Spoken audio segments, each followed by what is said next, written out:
a aula de hoje. Nossa aula de hoje a gente vai falar sobre a tradução, né, que é o processo seguinte à da transcrição, quando a gente está trabalhando com genes que são codificadores de proteínas, né, que vão chegar em proteína lá no final. E depois que a gente falar de tradução, a gente ainda vai falar um pouquinho de mutação e sistemas de reparo do DNA. Vamos ver até onde a gente vai conseguir ir na aula de hoje. Mas para começar, vamos dar uma revisadinha da última aula, porque eu não estava aqui, né, de forma síncrona. É só revisar os principais conceitos que a gente falou na última aula, né, de forma assíncrona. E se vocês têm alguma dúvida, a gente pode conversar já aqui.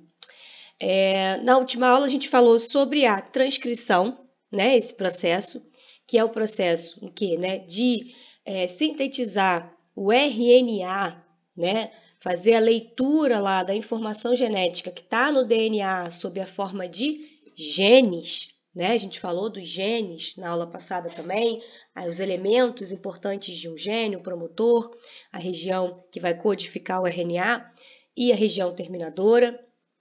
E aí vão ter essas regiões, os genes lá no DNA, que está aqui representado em rosinha, né, a nossa dupla fita.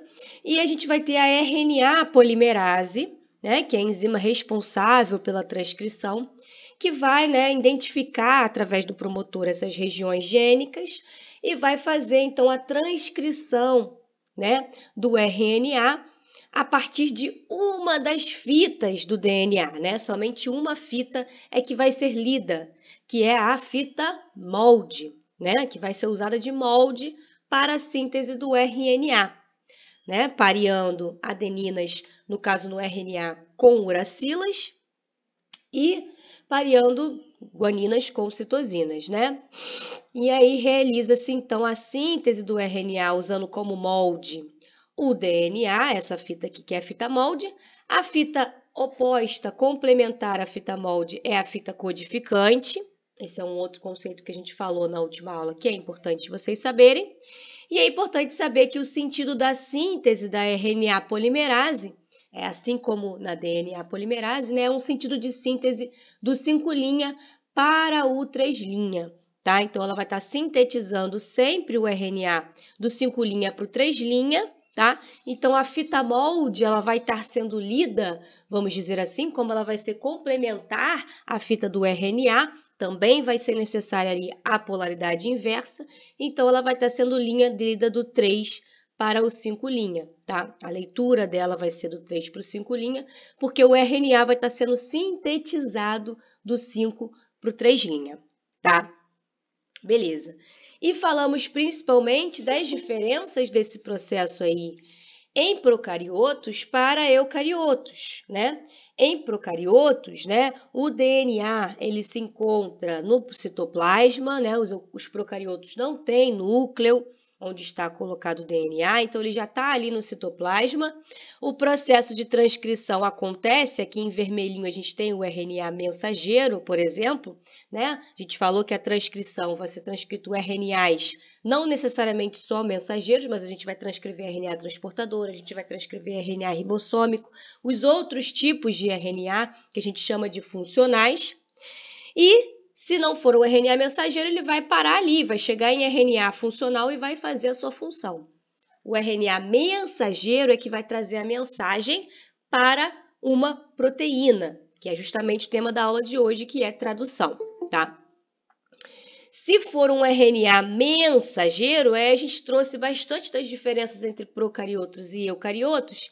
E em procariotos, esse RNA mensageiro, quando ele é já aí transcrito, ele vai sendo transcrito, veja que aqui é transcrição, né, do 5 para o 3', ainda não acabou, ela ainda está sendo feita, mas a partir do momento que ela já é feita, já é liberado um pedaço ali do RNA mensageiro no citoplasma da célula do procarioto, o que acontece? A tradução já vem começando, já vem acontecendo, né? Os nossos ribossomos, a gente já vai falar na aula de hoje mais especificamente, já vão reconhecer ali o RNA mensageiro, já vão começar o processo de tradução, né? E já vão traduzir e gerar aqui a proteína, que é essas bolinhas aqui que estão sendo representadas, o polipeptídeo, tá? Então, esse processo ele é simultâneo, ocorre rapidamente, tá? Já em eucariotos, a gente falou que a gente tem aí mais uma etapa. A gente precisa que esse RNA, né, vai ser transcrito, e enquanto ele está sendo transcrito, ele não vai estar sendo traduzido. Por quê? Porque a transcrição vai acontecer no núcleo da célula eucariótica e a tradução só lá no citoplasma, tá? Durante o processo de transcrição em eucariotos, enquanto o RNA está sendo transcrito, que é esse fiozinho aqui amarelo e vermelhinho, né? Ele, enquanto está sendo transcrito, ele está sendo processado. O RNA mensageiro em eucariotos, para ficar um RNA maduro, que é esse aqui que está aqui no final, ele precisa ser processado.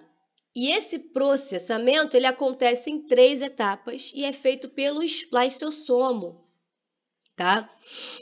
E aí o spliceossomo, né, diversas enzimas, né, principalmente o spliceossomo que vai fazer esse processamento, mas ocorre em 3 etapas. A primeira etapa é a etapa de revestimento, tá? Ou capeamento, que é a adição do cap, né, desse revestimento na ponta 5' do RNA mensageiro. Ora, se o RNA mensageiro é transcrito do 5' para o 3', a ponta 5' já sai ali quando a transcrição está acontecendo. E aí já acontece esse capeamento, né, essa ligação 5' que protege esse RNA mensageiro de degradação.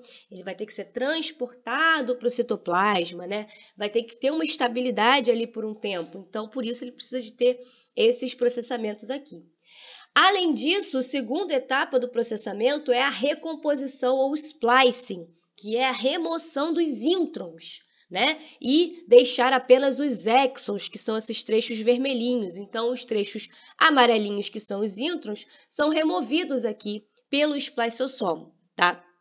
Então, esse processo é a segunda etapa, enquanto ele vai sendo transcrito, né, os introns vão sendo removidos, e no final, né, no finalzinho da transcrição, a ponta 3' do RNA mensageiro, ela vai ser clivada e adicionada nela uma cauda, né, de poliadeninas, né, uma cauda de repetições de adenina, né, para também proteger esse RNA contra degradação. Então, no final, a gente vai ter um RNA mensageiro maduro, capeado, né, com cap, sem introns e com uma cauda poliA no final, tá?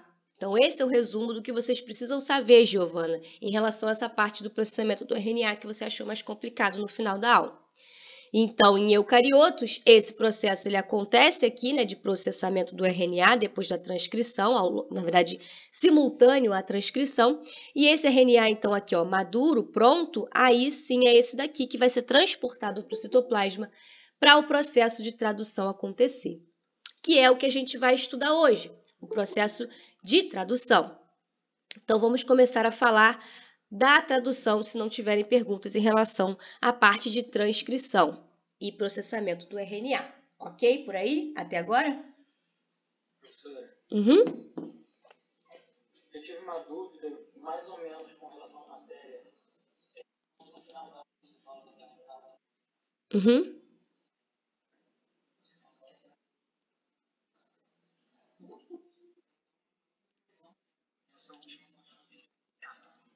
Sim.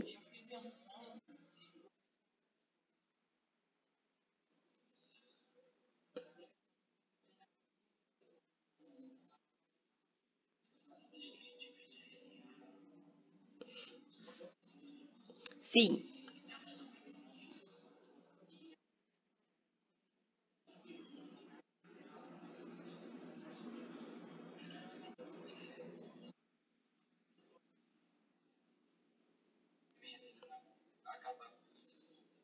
Sim. Então, Carlos,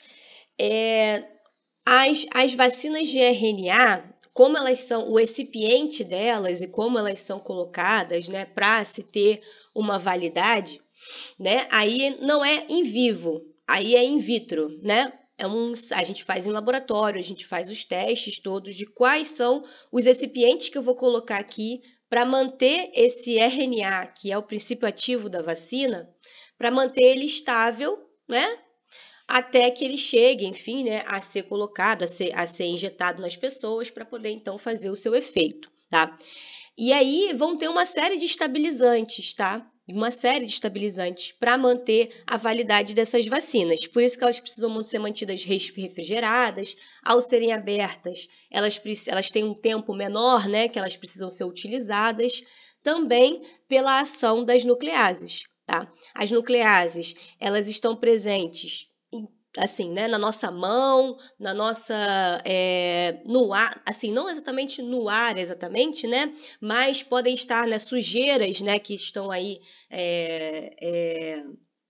que estão voláteis por aí, né, essas sujeiras, elas carregam nucleases, tá?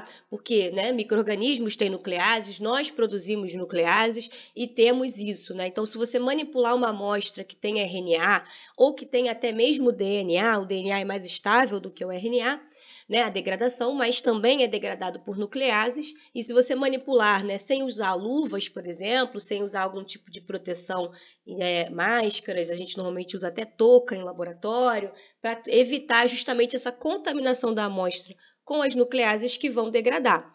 Mas aí eu não consigo te dizer exatamente o que se coloca na vacina para fazer a estabilização desse RNA. Tá? A gente teria que procurar saber quais são esses estabilizantes in vitro, tá, Carlos? Não sabia te dizer, mas justamente está relacionado porque, justamente como você falou, com as nucleases e tem alguma degradação que vai acontecendo com essas moléculas, tá? Elas não são 100% estáveis, principalmente o RNA. Beleza? Tá? Agora, in vivo, que é o que eu preciso que vocês saibam, né, os conceitos aí para a prova, in vivo, a proteção que a célula criou, né, para o RNA, principalmente o eucariótico, que tem todo um percurso a ser realizado, né, então ele tem que ser mantido uma estabilidade, senão isso vai ser muito lento, né, se ficar o tempo todo degradando e tendo que transcrever e vai de novo, enfim, né, transportar novamente. Em procariotos, a degradação vai ser mais rápida, correto? Mas em procariotos eu transcrevo e vou traduzindo. E daqui a pouco eu transcrevo de novo e vou traduzindo. Entende que essa degradação vai acontecer mais aqui, mas aí a estratégia é outra? É realizar simultaneamente tradução e transcrição? E aí aqui a estratégia é, eu deixo o meu RNA totalmente protegido, cauda poli-A de um lado para evitar degradação, capeamento do outro lado, e aí eu consigo transportar ele e manter ele no citoplasma por algum período. Tá? Essa diferenciação que a gente tem que ter na mente aí para a prova, enfim, para as avaliações de vocês, tá bom? Então, vou passar para a tradução. Vamos lá. Primeiro, a gente tem que relembrar um pouquinho, né? O processo de tradução então, agora a gente vai partir do RNA, da informação genética que estava no DNA, foi para o RNA, foi transcrita em RNA. E agora eu tenho uma sequência de nucleotídeos A, U, C e G, né? Com sequências, né, de A, U, C e G, em uma sequência lá no RNA, e agora eu tenho que passar isso para uma proteína. Como fazer isso? Vamos ter que relembrar como que é a estrutura das proteínas, como são as proteínas, né? As proteínas também chamadas de polipeptídeos, né? Porque elas são formadas, são polímeros de peptídeos, peptídeos que também são chamados de aminoácidos, tá? Então, vamos relembrar a estrutura, a molécula básica da proteína, que em sequência forma uma proteína que é o aminoácido. O aminoácido, ele tem aí, né, um carbono central, tem um grupo amino, tem um grupo carboxila, vai ter uma outra ligação a um hidrogênio e uma cadeia lateral, que é esse R aqui, né, que eu coloquei. Dependendo do tipo de aminoácido, essa cadeia lateral aqui, ela pode desde ser um simples hidrogênio, como a glicina, tá? Que seria o aminoácido mais simples, né, quimicamente, até essa cadeia lateral pode ter um anéis, como o triptofano, como a fenilalanina, né? Pode ter aí também um grupamento ácido, um grupamento básico, né? Então, eles podem ser apolares, polares, ácidos e básicos, né? São essas as principais categorias químicas, né, desses aminoácidos. Nós temos 20 tipos de aminoácidos que podem ser incorporados nessas proteínas, tá? E a sequência com que esses aminoácidos vão ser incorporados é que vai determinar que proteína é essa. Que função ela vai ter, se ela vai ser uma enzima, se ela vai ser uma proteína estrutural, se ela vai ser uma insulina, o que ela vai ser, tá? E relembrando que, então, a gente vai ter os aminoácidos em sequência, um ligado ao outro, tá? Uma sequência de aminoácidos. Então, aqui eu tenho uma sequência de 3 aminoácidos formando aí um peptídeo pequeno, uma proteína curtinha de 3 aminoácidos. O aminoácido 1, o aminoácido 2 e o aminoácido 3. Como que acontece essa ligação entre eles, tá? Veja aqui que cada um deles tem o seu grupo amino numa ponta, o grupo carboxila na outra ponta, tá? Isso para os 3. E cada um vai ter uma cadeia lateral diferente, dependendo de qual aminoácido é esse, tá? Beleza. E a ligação entre esses aminoácidos utiliza justamente o que eles têm em comum, o grupo amino e o grupo carboxi, tá? Então, a ligação é entre um grupo amino de um aminoácido e o grupo carboxi do outro aminoácido. E essa ligação entre esses dois grupos é chamada de ligação peptídica, tá? Então, aqui está sendo mostrado, né, qual ligação vai ser, tá? Aqui que está sendo feita. E aí, a gente tem essa ligação peptídica acontecendo e eu formei aqui, então, o meu tripeptídeo, tá? Então, professora, se a gente tem numa ponta N-terminal, na outra ponta a gente tem C-terminal, né? Então, o N-terminal seria relacionado ao amino, né? Tem o nitrogênio. E C-terminal relacionado ao grupo carboxila, C-terminal. Então, se eu tenho sempre uma ponta num e outra, se eu vou ficar ligando, né, da mesma maneira um ao outro, quer dizer que eu vou ter também uma tal de uma polaridade aqui. Então, a mesma questão que a gente tem lá no DNA e no RNA, que em uma ponta a gente tem o 5'-fosfato, na outra a gente tem o 3'-OH, aqui a gente vai ter uma polaridade no sentido de que a gente vai ter numa ponta aminoterminal ou N-terminal, e a gente vai ter uma ponta, uma extremidade, carboxiterminal ou C-terminal, tá? Então, relembrando isso daqui, isso tudo conteúdo que vocês já têm, que vocês já sabem, só relembrando, tá? E dependendo de que aminoácidos são esses, quais são as cadeias laterais que eles vão carregar, qual vai ser a sequência em que eles vão estar dispostos, as proteínas vão fazer aí estruturas complexas, extremamente complexas e diferenciadas e diversificadas entre elas, tá? Elas vão ter aí estruturas em diversos níveis que são feitos até a gente chegar no final com a proteína, com a função dela, tá? Isso aqui eu não vou me aprofundar muito, que a gente não vai falar tanto disso, mas entendam que a estrutura primária da proteína, o que vai determinar quem ela vai ser lá no final, é a sequência dela, tá? Essa é a estrutura primária da proteína que está sendo colocada aqui, ó. Que aminoácidos estão aqui ligados um ao outro em sequência? Tá? Qual é a sequência dessa proteína? É metionina, depois é alanina, depois é leucina, depois é fenilalanina. O que é? Qual é essa sequência? Tá? E temos 20 tipos, 20 possibilidades para cada uma dessas posições. Então, a diversidade é muito grande. E aí, depois, ela consegue formar com as suas cadeias laterais essas estruturas secundárias, tá? Que a gente chama de, por exemplo, se vocês lembrarem, da alfa-hélice, das folhas beta, estruturas que ela consegue formar regionalmente. A estrutura terciária da proteína é quando ela faz uns dobramentos dela nela mesma, cenovela, né, que a gente chama, e tem a possibilidade dela ter a função já na estrutura terciária ou tem a possibilidade de mais de uma proteína diferente ou iguais entre si, se interagirem entre si para formar uma estrutura que a gente chama de quaternária, que seria uma estrutura mais complexa, uma enzima com mais de uma subunidade, com mais de uma cadeia polipeptídica, tá? É o caso das DNA polimerases replicativas, que a gente já falou que tem 2 sítios catalíticos, cada um com um. Então, são várias subunidades que trabalham em conjunto. tá? E aí a diversidade de proteínas é imensa, né? A gente tem proteína a nossa actina, que é estrutural lá na célula. Vocês já vão falar aí disso quando vocês falarem de, enfim, biologia celular e quando entrarem em bioquímica também. Temos as DNA polimerases, todas essas enzimas que a gente já, e proteínas que a gente já citou. Temos o capsídeo de vírus, né, que já está sendo muito falado, né? A cápsula viral, formada por diversas proteínas, tá? Em uma estrutura, né, que forma essa cápsula, né, que o vírus coloca o seu material genético ali dentro para infectar novas células, tá? E por aí vai. E o que a gente precisa saber? Bom, agora a gente tem que saber, então, que um gene vai gerar uma proteína se for um gene codificador de proteína, tá? Um gene não necessariamente gera uma proteína.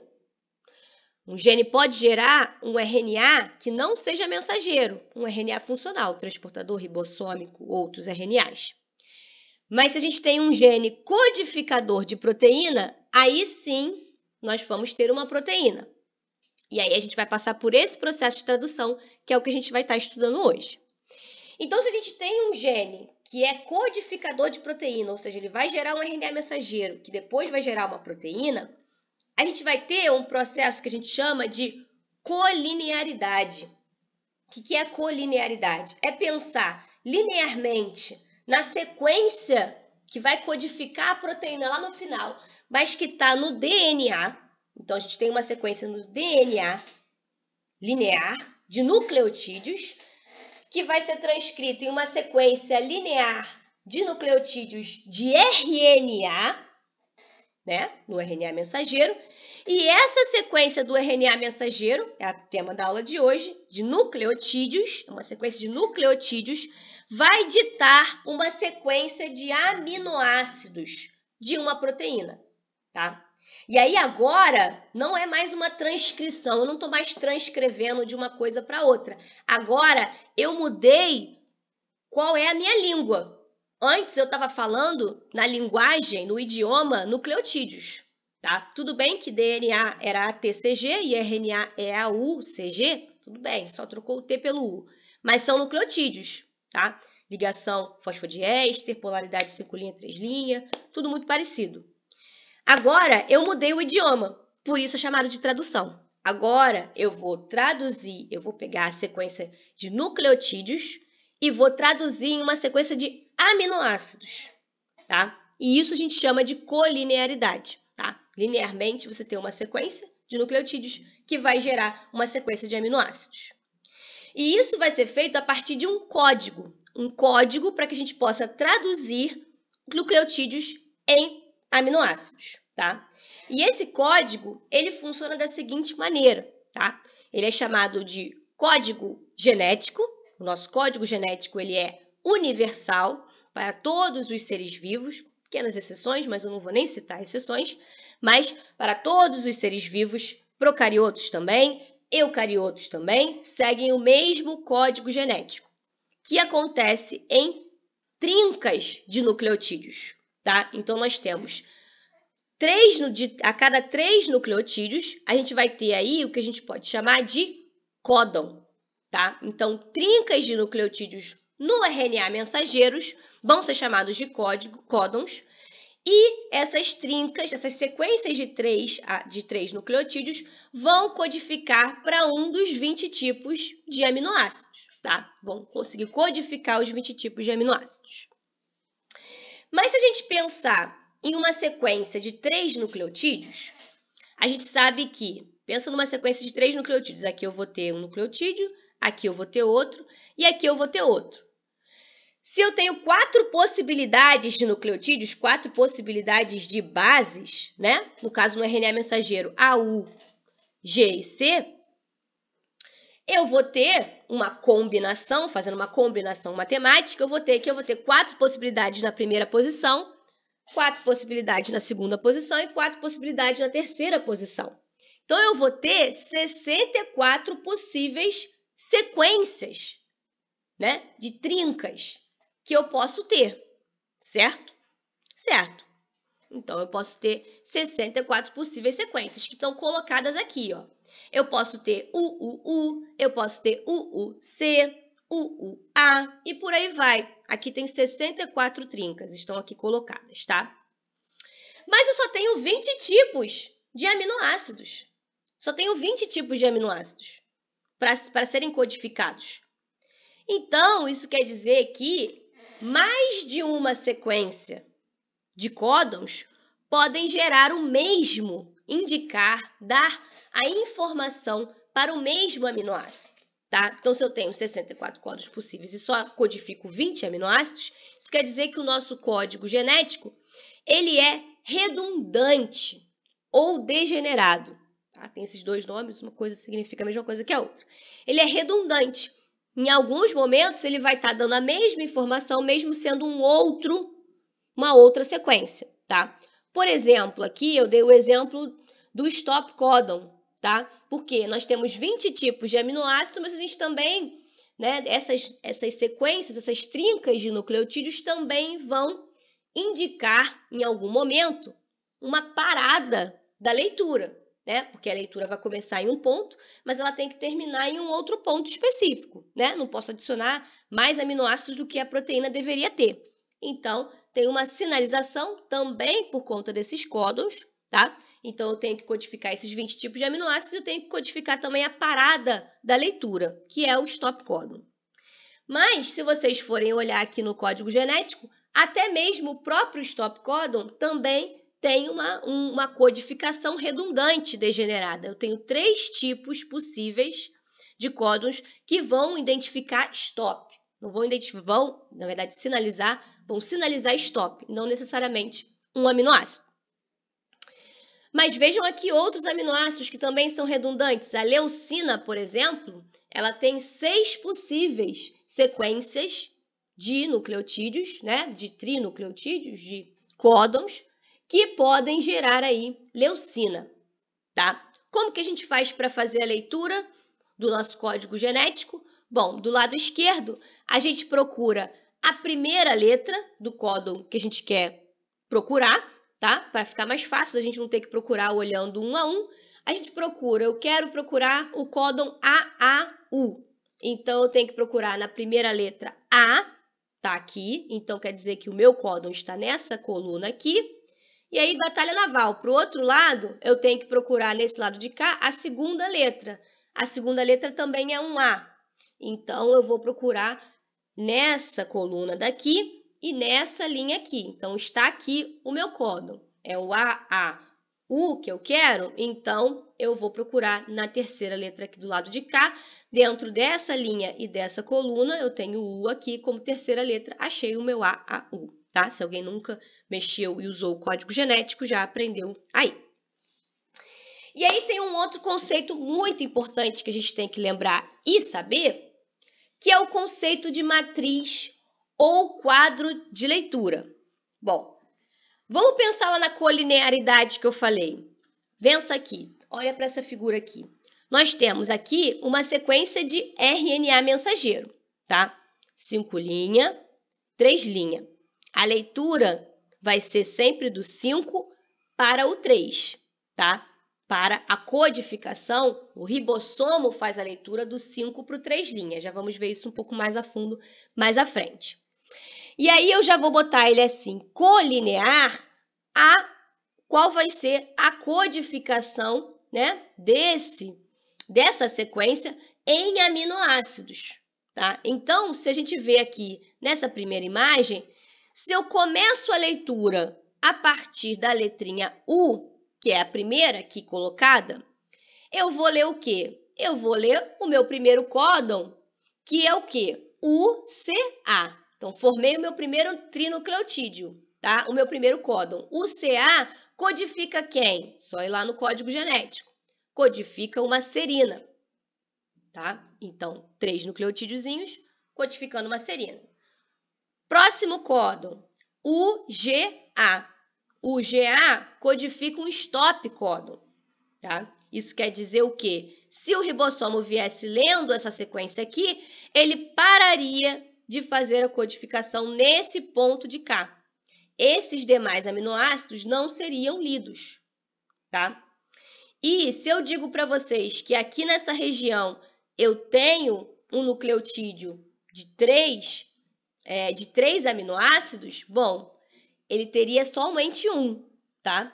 Se eu começasse a ler a partir do primeiro, porque eu teria um stop códon aqui, tá? E em seguida, eu tenho códons que vão determinar, aqui no caso, aminoácidos. Tudo bem, essa é a primeira possibilidade de leitura, a primeira matriz ou quadro de leitura do inglês frame, tá? Que eu posso ler, começar a ler pelo primeiro nucleotídeo dessa sequência. Se eu começar a ler pelo segundo nucleotídeo da sequência, o que acontece? Vejam bem, se eu começo a ler a partir do segundo nucleotídeo, o meu primeiro códon não fica o CA. O meu primeiro códon vai ser CAU. Vai ser um outro códon que codifica para um outro aminoácido, tá? Diferente. E, pasmem, a partir do momento que eu leio com uma outra matriz de leitura, o meu próximo códon também vai ser diferente. Concordo que agora eu estou pulando, quando eu pulo uma letrinha desse nucleotídeo aqui, dessa sequência, aí eu mudo todos os códons que eu vou ler, tá? Então, eu alterei, né? O primeiro ficou CAU, o segundo ficou GAU, outro códon também diferente do segundo que eu li aqui, então já não tenho mais um stop, eu tenho um outro aminoácido. E por aí vai. Fico com uma sequência completamente diferente dessa primeira. Essa é a nossa segunda possibilidade de leitura dessa sequência. Segunda matriz possível de leitura. A terceira, eu começo a ler pelo terceiro nucleotídeo, tá? Então, agora eu pulei mais um e comecei a ler pelo terceiro nucleotídeo. Qual vai ser o meu primeiro códon? AUG, que codifica para uma metionina, tá? E vejam bem, dentre os vários aminoácidos, né, quase todos eles são redundantes lá no código genético, mas a metionina é uma especificamente que não é redundante, tá? Somente AUG é que codifica a metionina. Metionina só é codificada pelo códon AUG, no RNA mensageiro. Então, eu comecei aqui pelo terceiro nucleotídeo, comecei com esse terceiro frame, com essa terceira matriz de leitura, e o meu primeiro códon foi uma metionina, segundo uma isoleucina, depois uma serina, depois um stop códon, tá? Agora eu pergunto para vocês, se vai ser diferente, aonde vai começar, né? Se eu tenho 3 possibilidades, né, de matriz de leitura para fazer a leitura do meu RNA mensageiro, e são só 3 possibilidades mesmo, tá? Professora, se eu começar pelo quarto nucleotídeo, eu não vou ter uma outra possibilidade de leitura? Bom, se você começar pelo quarto nucleotídeo, você vai cair na mesma matriz de leitura daqui de cima.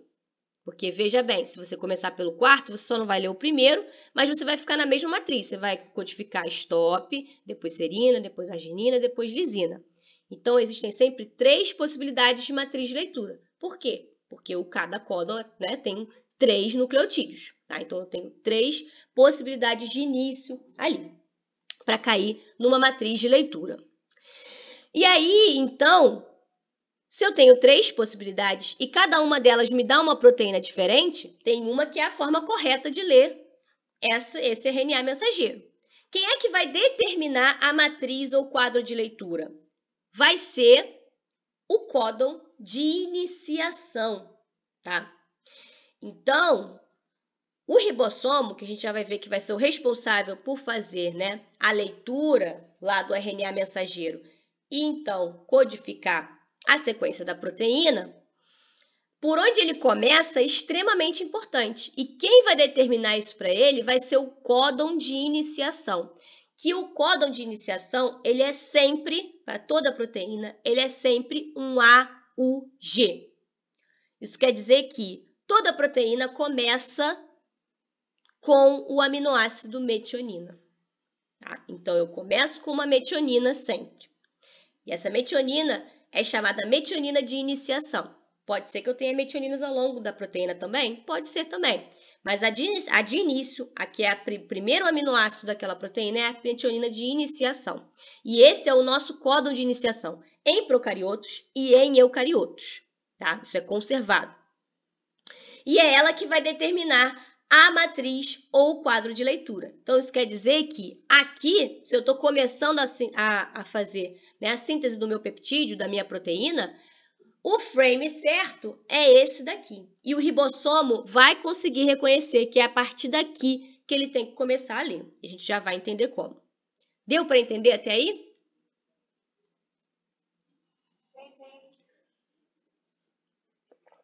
Agora vamos falar um pouquinho dos RNAs. Nós temos o RNA mensageiro que traz a mensagem, né? Que vai ser colinear lá com a mensagem colinear à sequência de aminoácidos.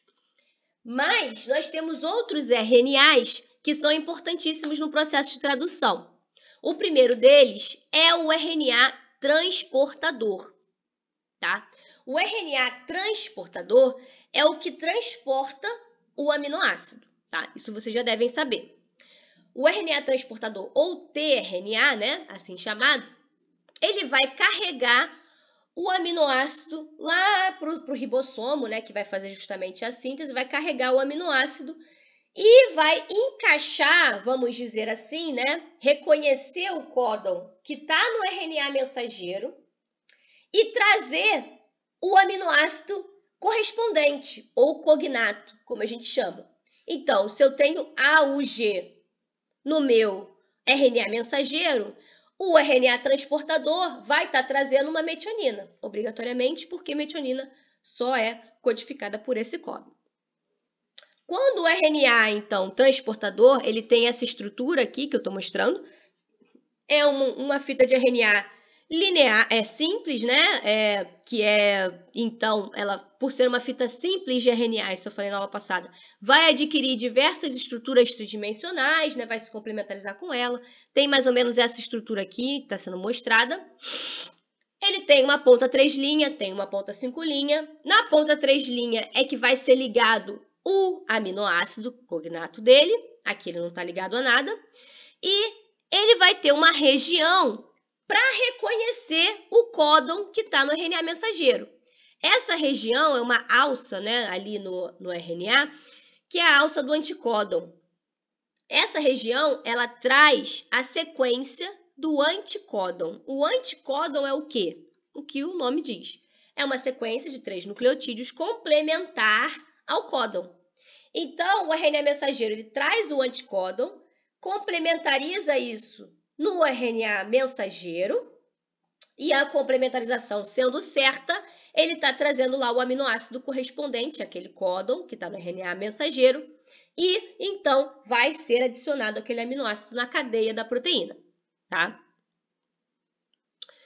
E aí uma coisa muito importante, o tRNA, que quando está ligado ao seu aminoácido cognato é chamado de aminoacil tRNA, a síntese desse aminoacil tRNA, ou seja, a ligação do tRNA com o aminoácido é extremamente crítica e importante, tá?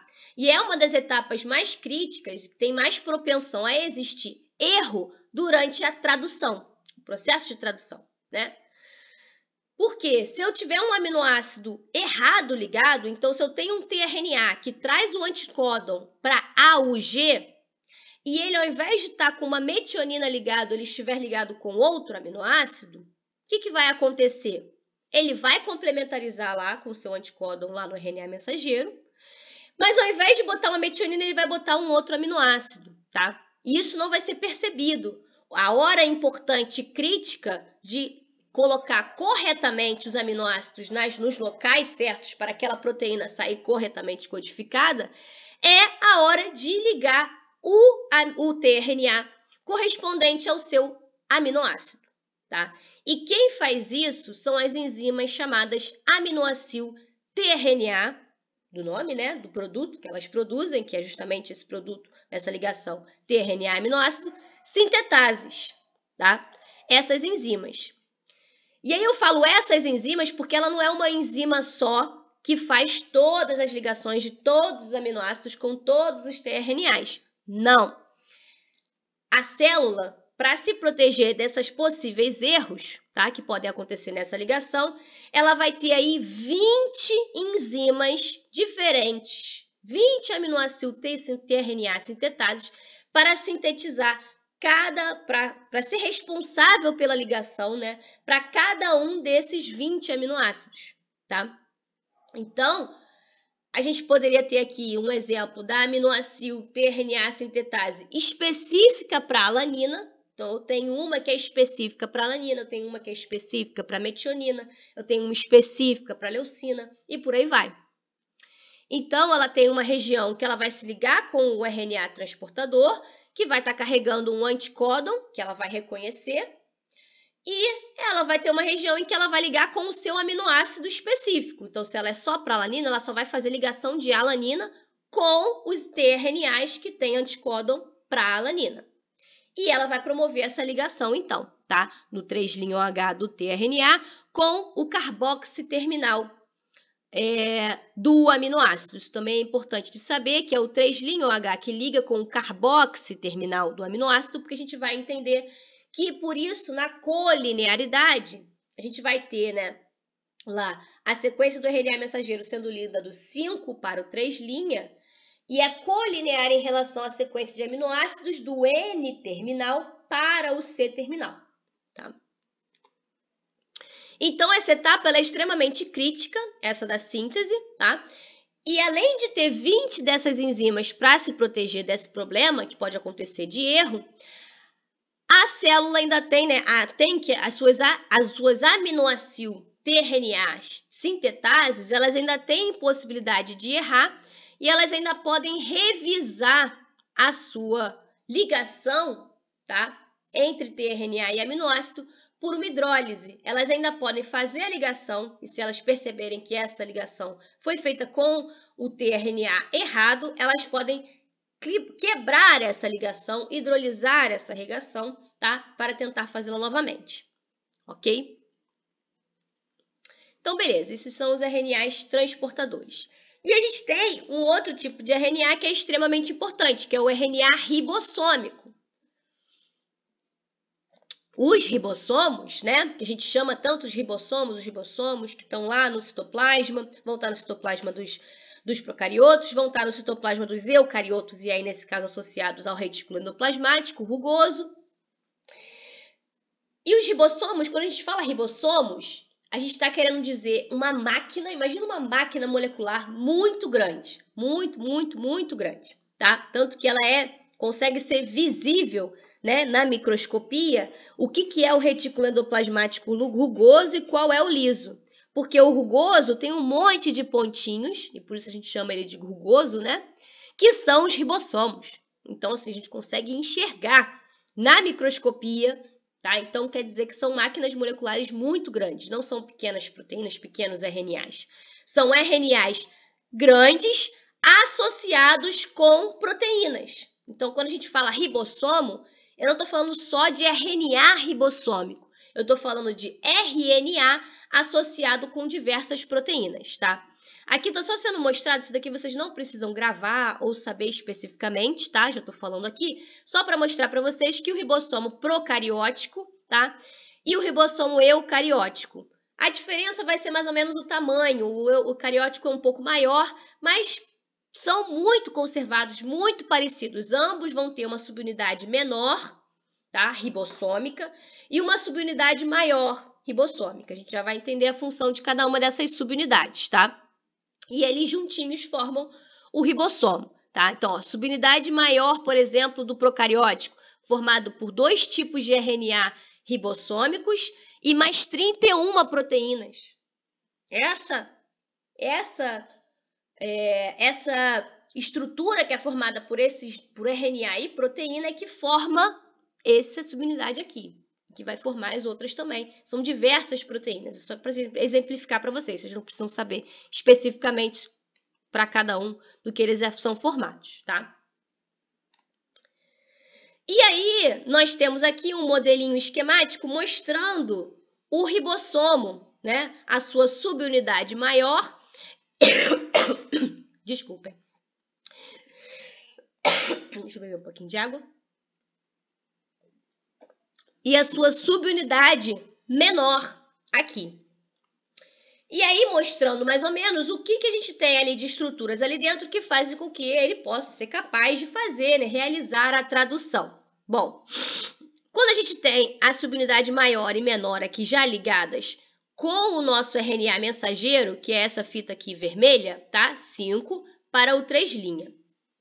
O movimento do ribossomo ao longo do RNA mensageiro, é do 5 para o 3', tá? Sempre, como eu estava já falando, então aqui eu reforço isso. Então, a leitura é do 5 para o 3'.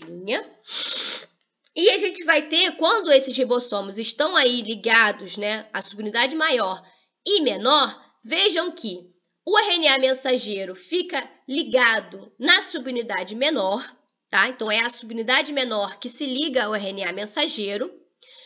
E a subunidade maior se liga aqui e ela vai ter dois centros importantes. Ela vai ter um centro importante, que é o centro da peptidiltransferase.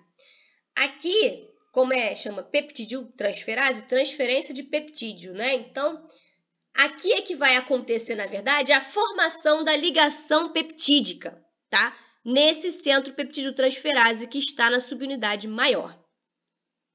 Na subunidade menor, a gente tem um outro centro importante, o centro decodificador. Por quê? Ele é quem decodifica, tá? O RNA mensageiro vai estar aqui é que vai estar a informação, aqui é que vai estar o códon para ser decodificado, tá? Então, aqui é que vai estar o códon e aqui é que vai ser feita a ligação, então, desse códon com o anticódon do RNA transportador. Esse carinha aqui que está sendo mostrado, tá? É o RNA transportador, tá?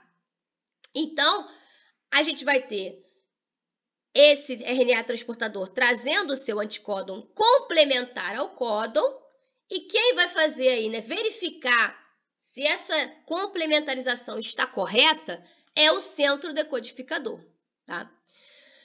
E a gente vê aqui que nós temos 3 sítios de ligação ao RNA transportador. Então, o RNA ribossômico é o que vai, de fato, fazer a ligação peptídica e é o que vai, né, reconhecer essa complementarização RNA transportador, RNA mensageiro.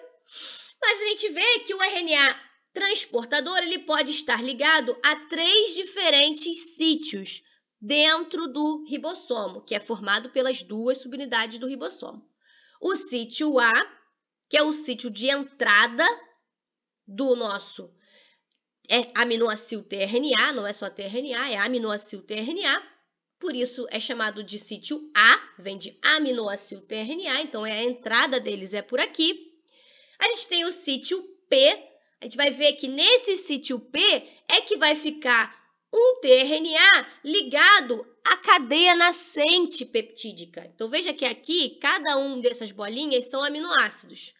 Aqui a gente tem uma cadeia de aminoácidos sendo formada, nascendo. Esse aqui é o próximo aminoácido que vai ser incorporado nessa cadeia, tá?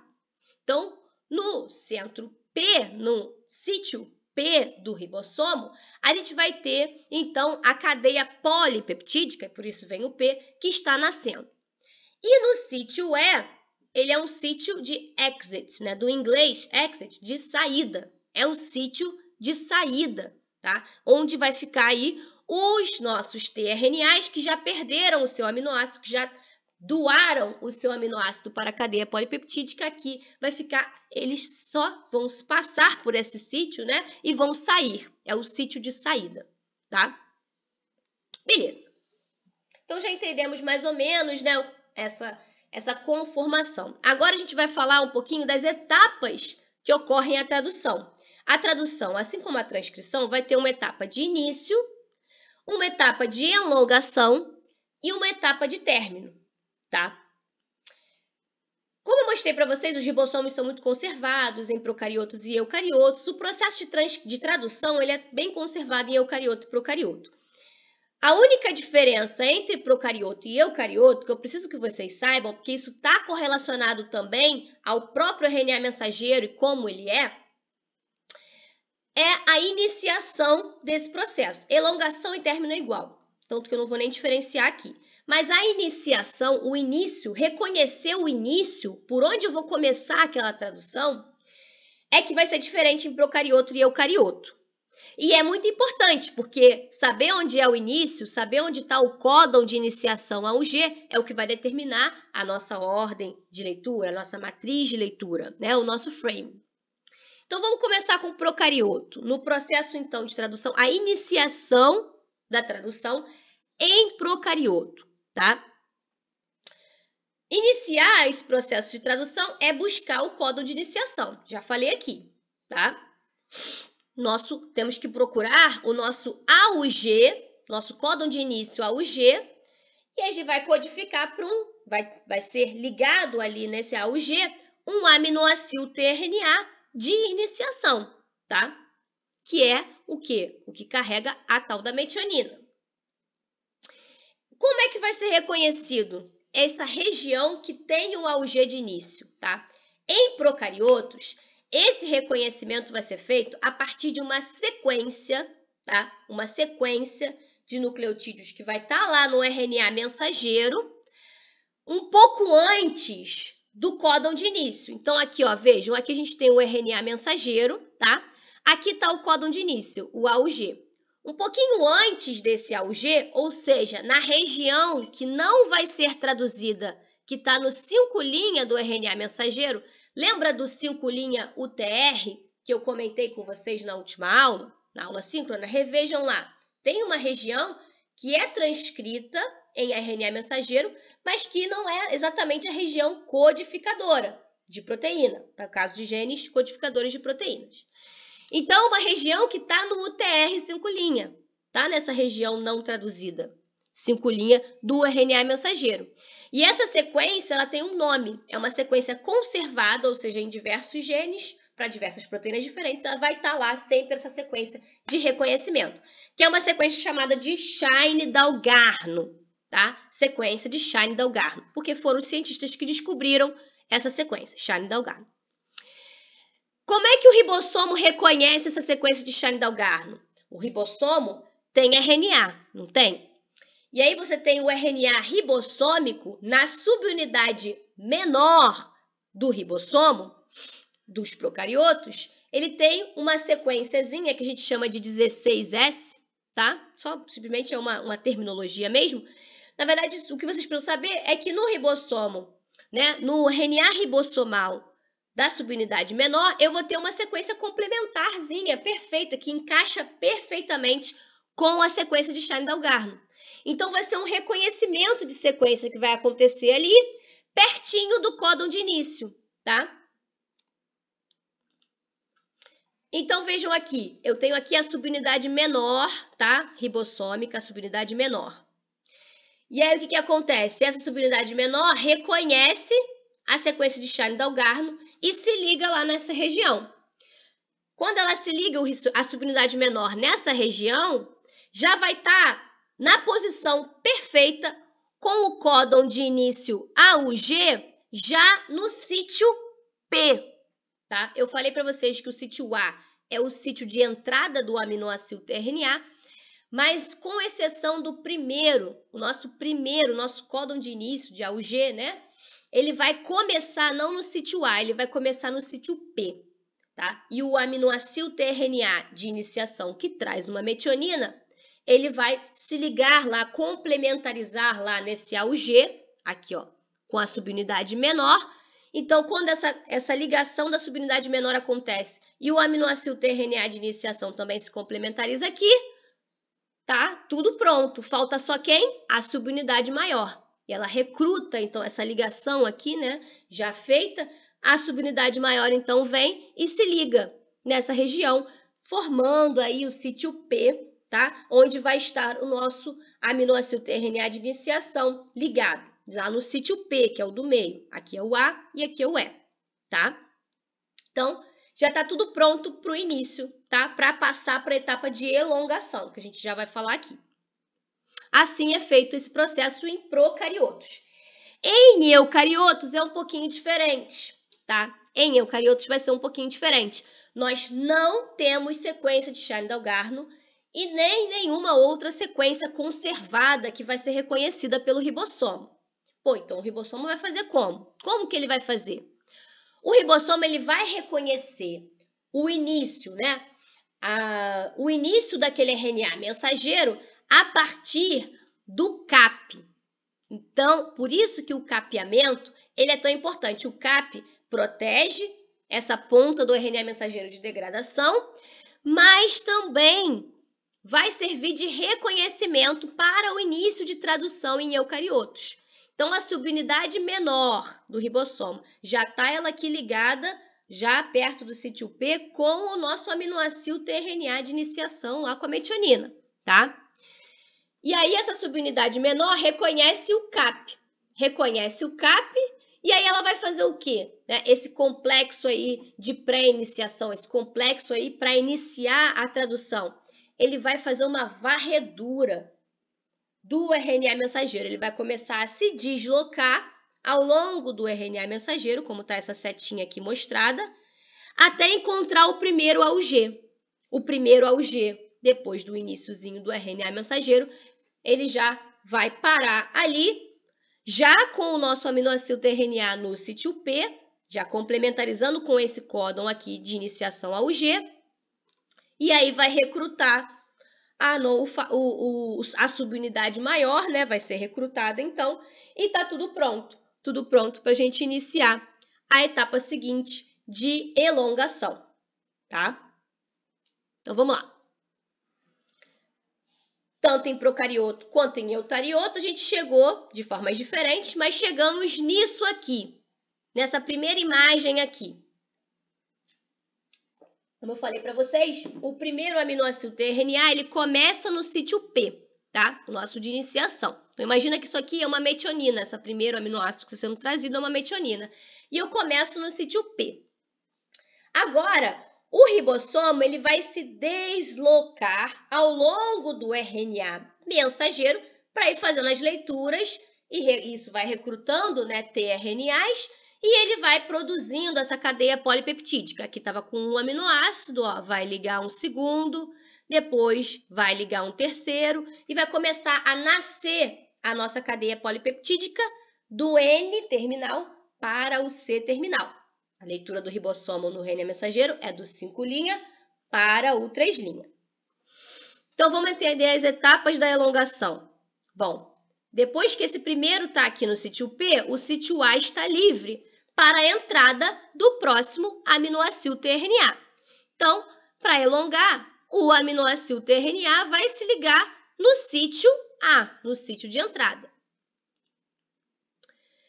E aí, se esse aminoácido tRNA tiver com um anticódon, né, correto, né, o códon está corretamente posicionado no centro de decodificação. Aqui é o centro de decodificação, não está sendo mostrado na figura, mas eu mostrei para vocês.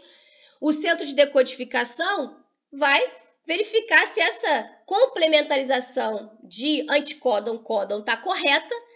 Estando corretamente posicionada, a ligação vai ser mantida. Esse tRNA vai ficar ligado ali, tá? Se não for uma boa complementarização, não vai ser, não é esse, e até achar o aminoácido tRNA que vai complementarizar no centro de codificação, tá? De decodificação.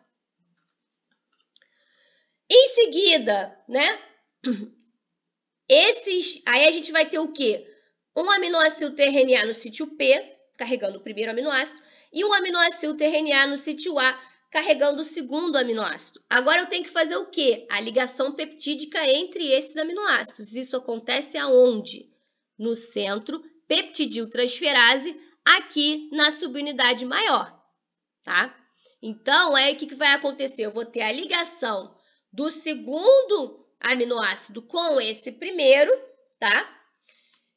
E eu vou liberar, né? Na verdade, quem vai quebrar a ligação de tRNA com aminoácido vai ser o que vai estar no sítio P, tá? O aminoácido tRNA que está no sítio P quebra, perde a sua ligação, então ele doa o seu aminoácido, tá? Perde a ligação. E o aminoácido tRNA que estava no sítio A carregando o segundo aminoácido, ele vai o quê? Se deslocar, vai agora carregar, não só um, vai estar carregando 2 aminoácidos, como está sendo mostrado aqui, depois da formação da ligação peptídica, E vai acontecer o quê? O deslocamento do ribossomo. Aí o ribossomo vai poder se deslocar para frente, tá? Ele vai se deslocar no sentido 5' para o 3' do RNA mensageiro. Ele vai se deslocar, esse deslocamento acontece, é um movimento chamado de translocação, que é o que está colocado aqui, né? A translocação do ribossomo. E aí, a gente vai ter aquele aminoácido tRNA que estava carregando 2 aminoácidos, agora indo para o sítio P. Para o sítio peptidil transferado, para o sítio peptidil tRNA. Porque agora eu tenho, de fato, um peptidil tRNA. Eu tenho um tRNA que está ligado com a nossa cadeia nascente, com o nosso peptídeo nascente. E aí, por isso, esse deslocamento acontece. Com esse deslocamento, o nosso tRNA que perdeu o seu primeiro aminoácido, a sua metionina, agora ele vai estar no sítio de saída. Por quê? Porque ele vai sair em seguida.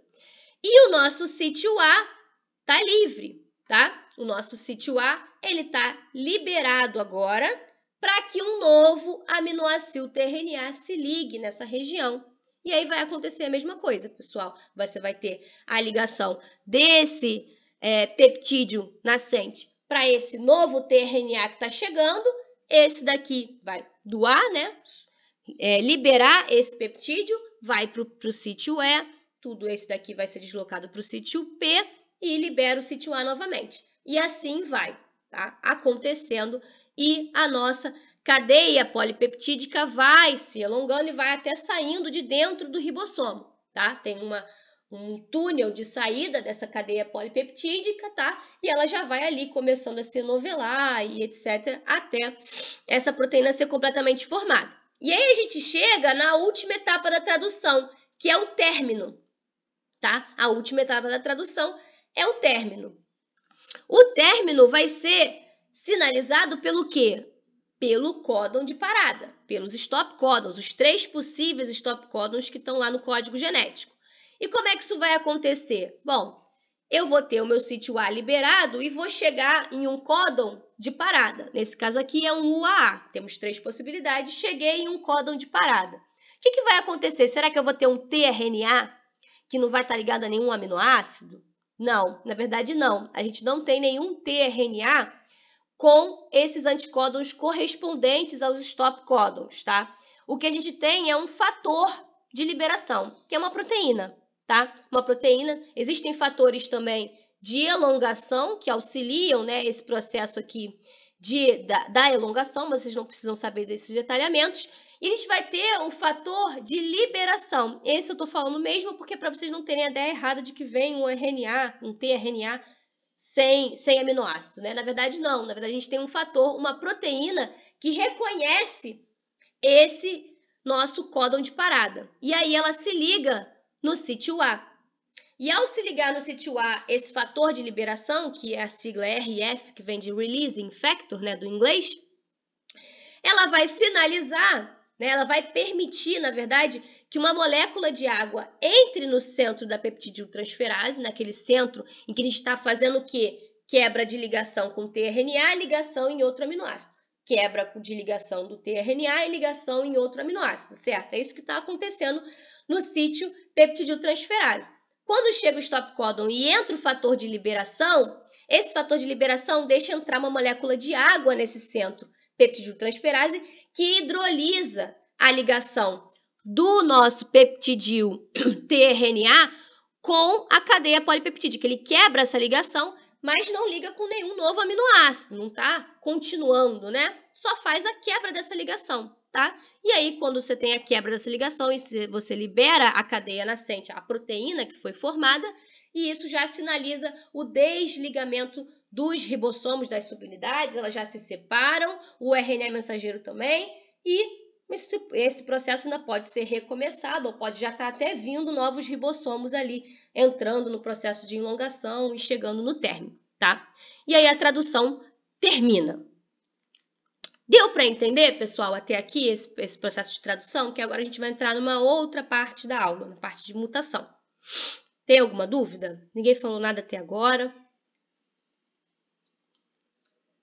Acho que tá tranquilo. Tá tranquilo? Ah, então que bom. Que bom que eu posso pegar mais pesado. Vamos lá.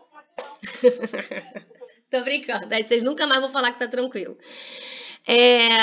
Então, a gente vai falar um pouquinho agora, eu tenho 50 minutos, acho que vai dar pra gente falar de mutação e a gente fala de sistemas de reparo na próxima aula, tá? E regulação da expressão gênica também.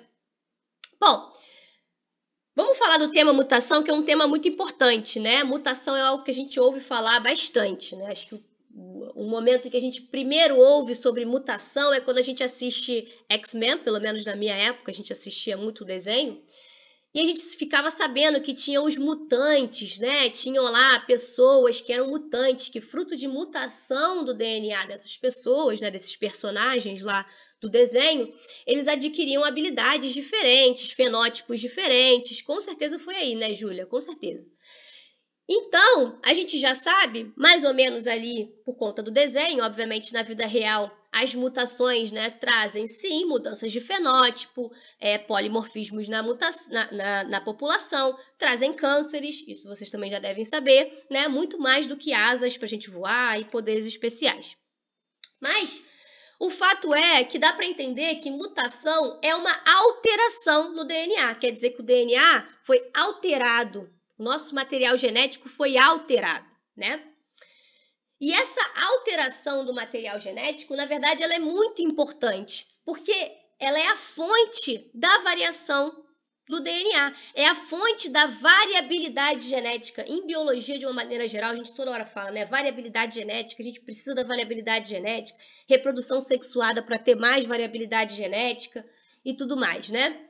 Por quê? Porque os seres vivos estão hoje aqui na Terra da maneira como estão, e chegamos hoje, né, a diversos seres vivos, desde bactéria até seres humanos e outros, né, seres vivos, por conta dessa variação, tá? Por conta, né, dessa fonte aí que foi a mutação, tá? O DNA foi se modificando e foi trazendo dentro de uma população de bactérias ou de coelhos, vamos dizer assim, né?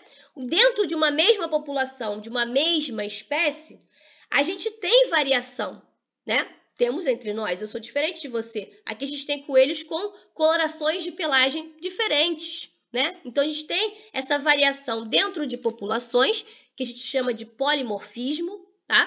É o polimorfismo, essa variação dentro da mesma população.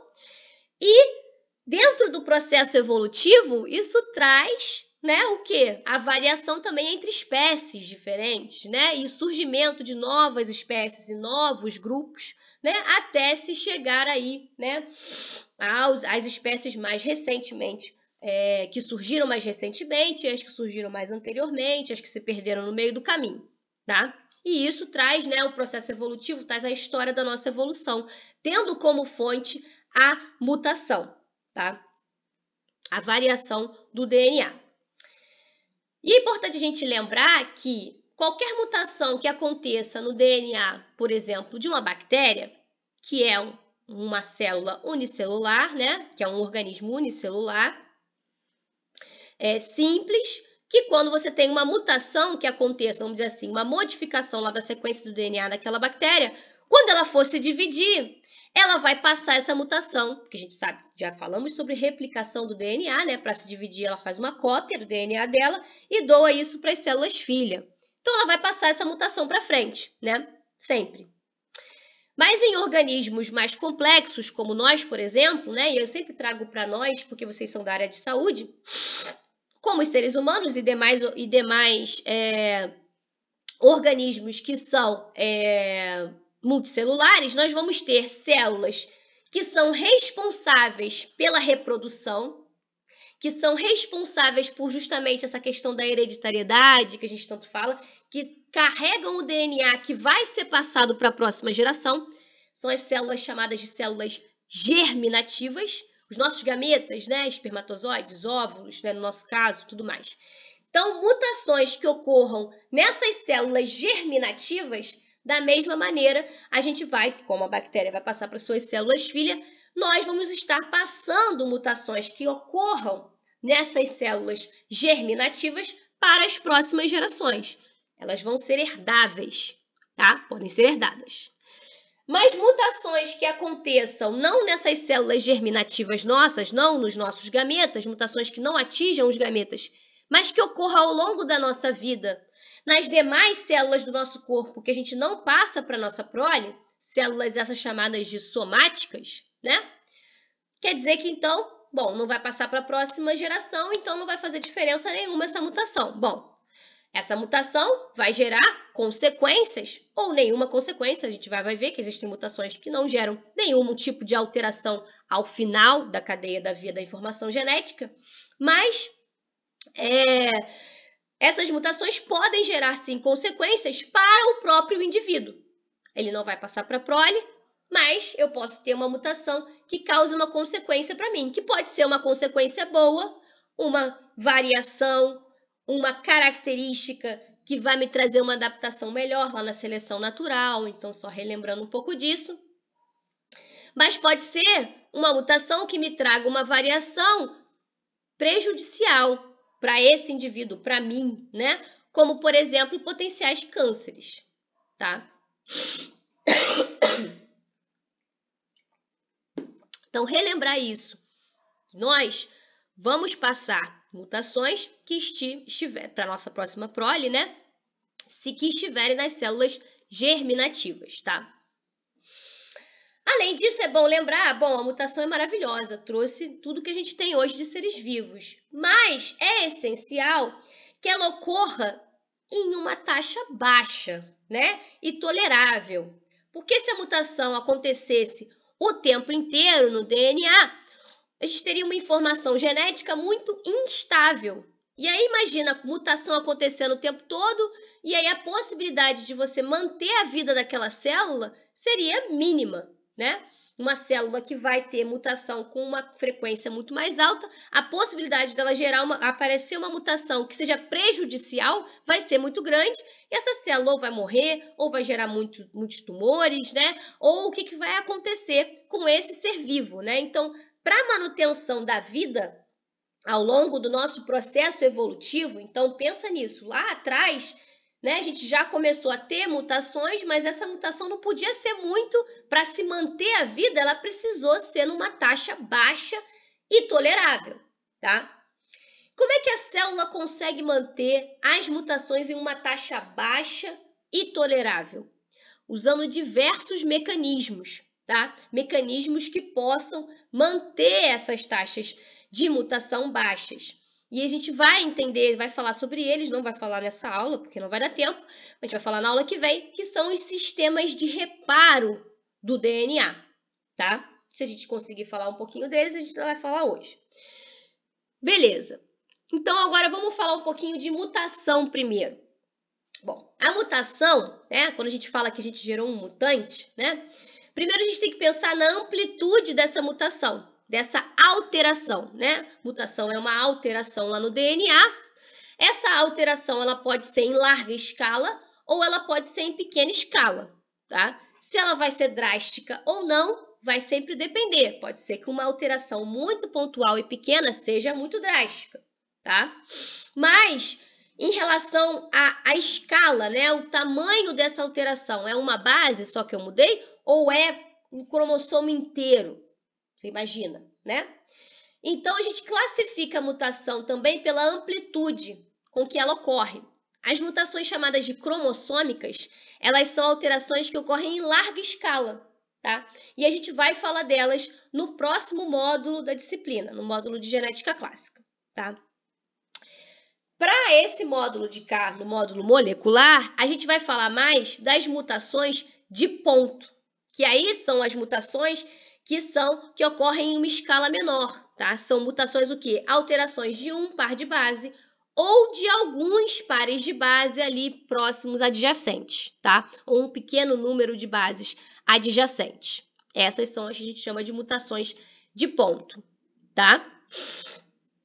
Então, a gente vai falar bastante das mutações de ponto.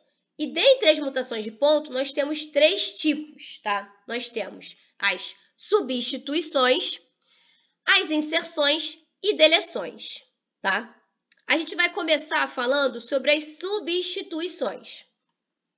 E as substituições, quando a gente substitui uma base por outra, e quando eu falo base, eu estou falando nucleotídeo, né? Mas o que importa, que traz a informação genética no nucleotídeo, é qual base que ele está trazendo, né? A informação genética, como eu já falei para vocês, é a sequência que está lá no DNA. É o A, T, C, G, T, tá?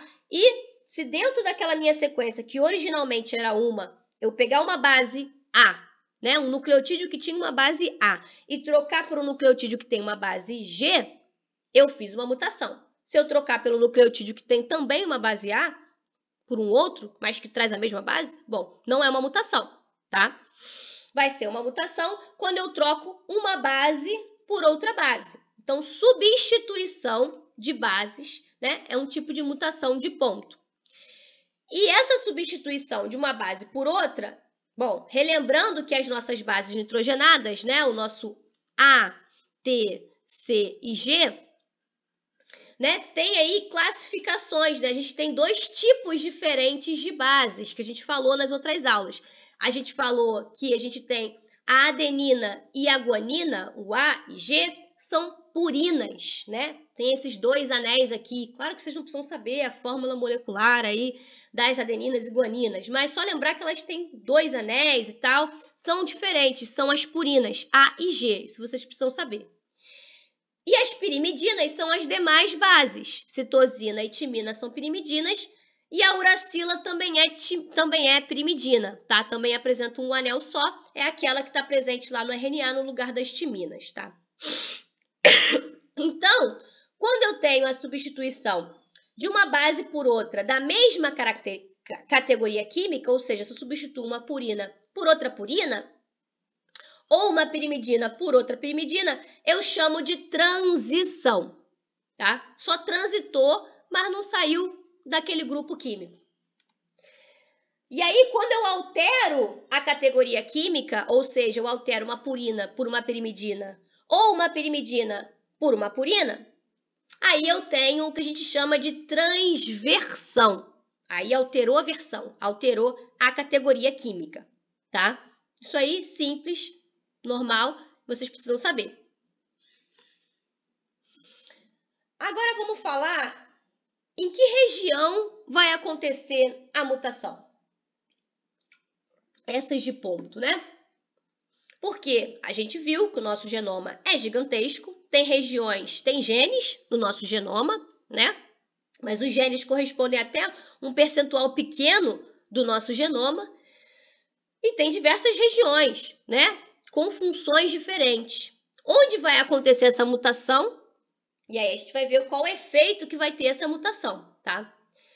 As mutações podem acontecer em regiões regulatórias, como, por exemplo, vocês já estudaram uma região regulatória, embora a gente vá ter a aula de regulação na semana que vem, mas vocês já estudaram, por exemplo, os promotores, os terminadores dos genes, né? São regiões regulatórias. Não é uma região que vai codificar um RNA, que vai ser transcrita, mas é uma região que vai indicar onde começa a transcrição, tá? Então, é uma região importante também. Pode acontecer mutações nessas regiões e isso alterar, não necessariamente, vamos dizer assim, a proteína ou o RNA que vai ser transcrito daquele gene, mas pode alterar se ele vai ser expresso ou não. Pode alterar se vai ser menos expresso, se vai ser mais expresso, tá? Mas são essas mutações nessas regiões, a gente não consegue muito bem prever os efeitos. Vai depender muito, tá? De múltiplos fatores. Normalmente a mutação acontece e a gente estuda que efeitos ela acaba tendo. A mesma coisa, então, a gente tem, por exemplo, as regiões de introns, né? Então, nos eucariotos, nós temos os introns, que não são também traduzidos, são transcritos, mas não são traduzidos. A informação que está ali dentro do intron pode conter regiões regulatórias, e a gente sabe que tem uma região muito importante que a gente falou na última aula, que são os sítios de corte, né? Porque os introns têm regiões conservadas nas suas extremidades, né? Nas suas junções com os exons, que são reconhecidas para que ocorra o corte, né? Pelo spliceossomo. Então, a gente precisa saber certinho onde está o intron para poder cortar ele fora, porque ele tem que ser removido, né? E mutações nessas regiões podem ser bem drásticas. Eu posso acabar deixando um intron no meu RNA maduro. E aí eu vou gerar uma proteína completamente diferente do que deveria. Tá? Então, pensando em outras regiões que podem ocorrer mutações, isso ser drástico, as sítios de corte de introns também, aquelas regiões conservadas que a gente falou na última aula. Mas tem umas regiões que têm aí modificações que são mais interessantes a gente estudar mais a fundo, que são as modificações dentro de regiões codificantes de proteínas. Então, genes que codificam proteínas, tem a região que vai codificar a proteína. Tem a sequência lá, né, que a gente chamou lá, acabou de falar da colinearidade, né? Temos o ATG, que vai depois codificar um AUG, né? E todos os outros nucleotídeos que formam os códons, que vão determinar a sequência da proteína lá no final.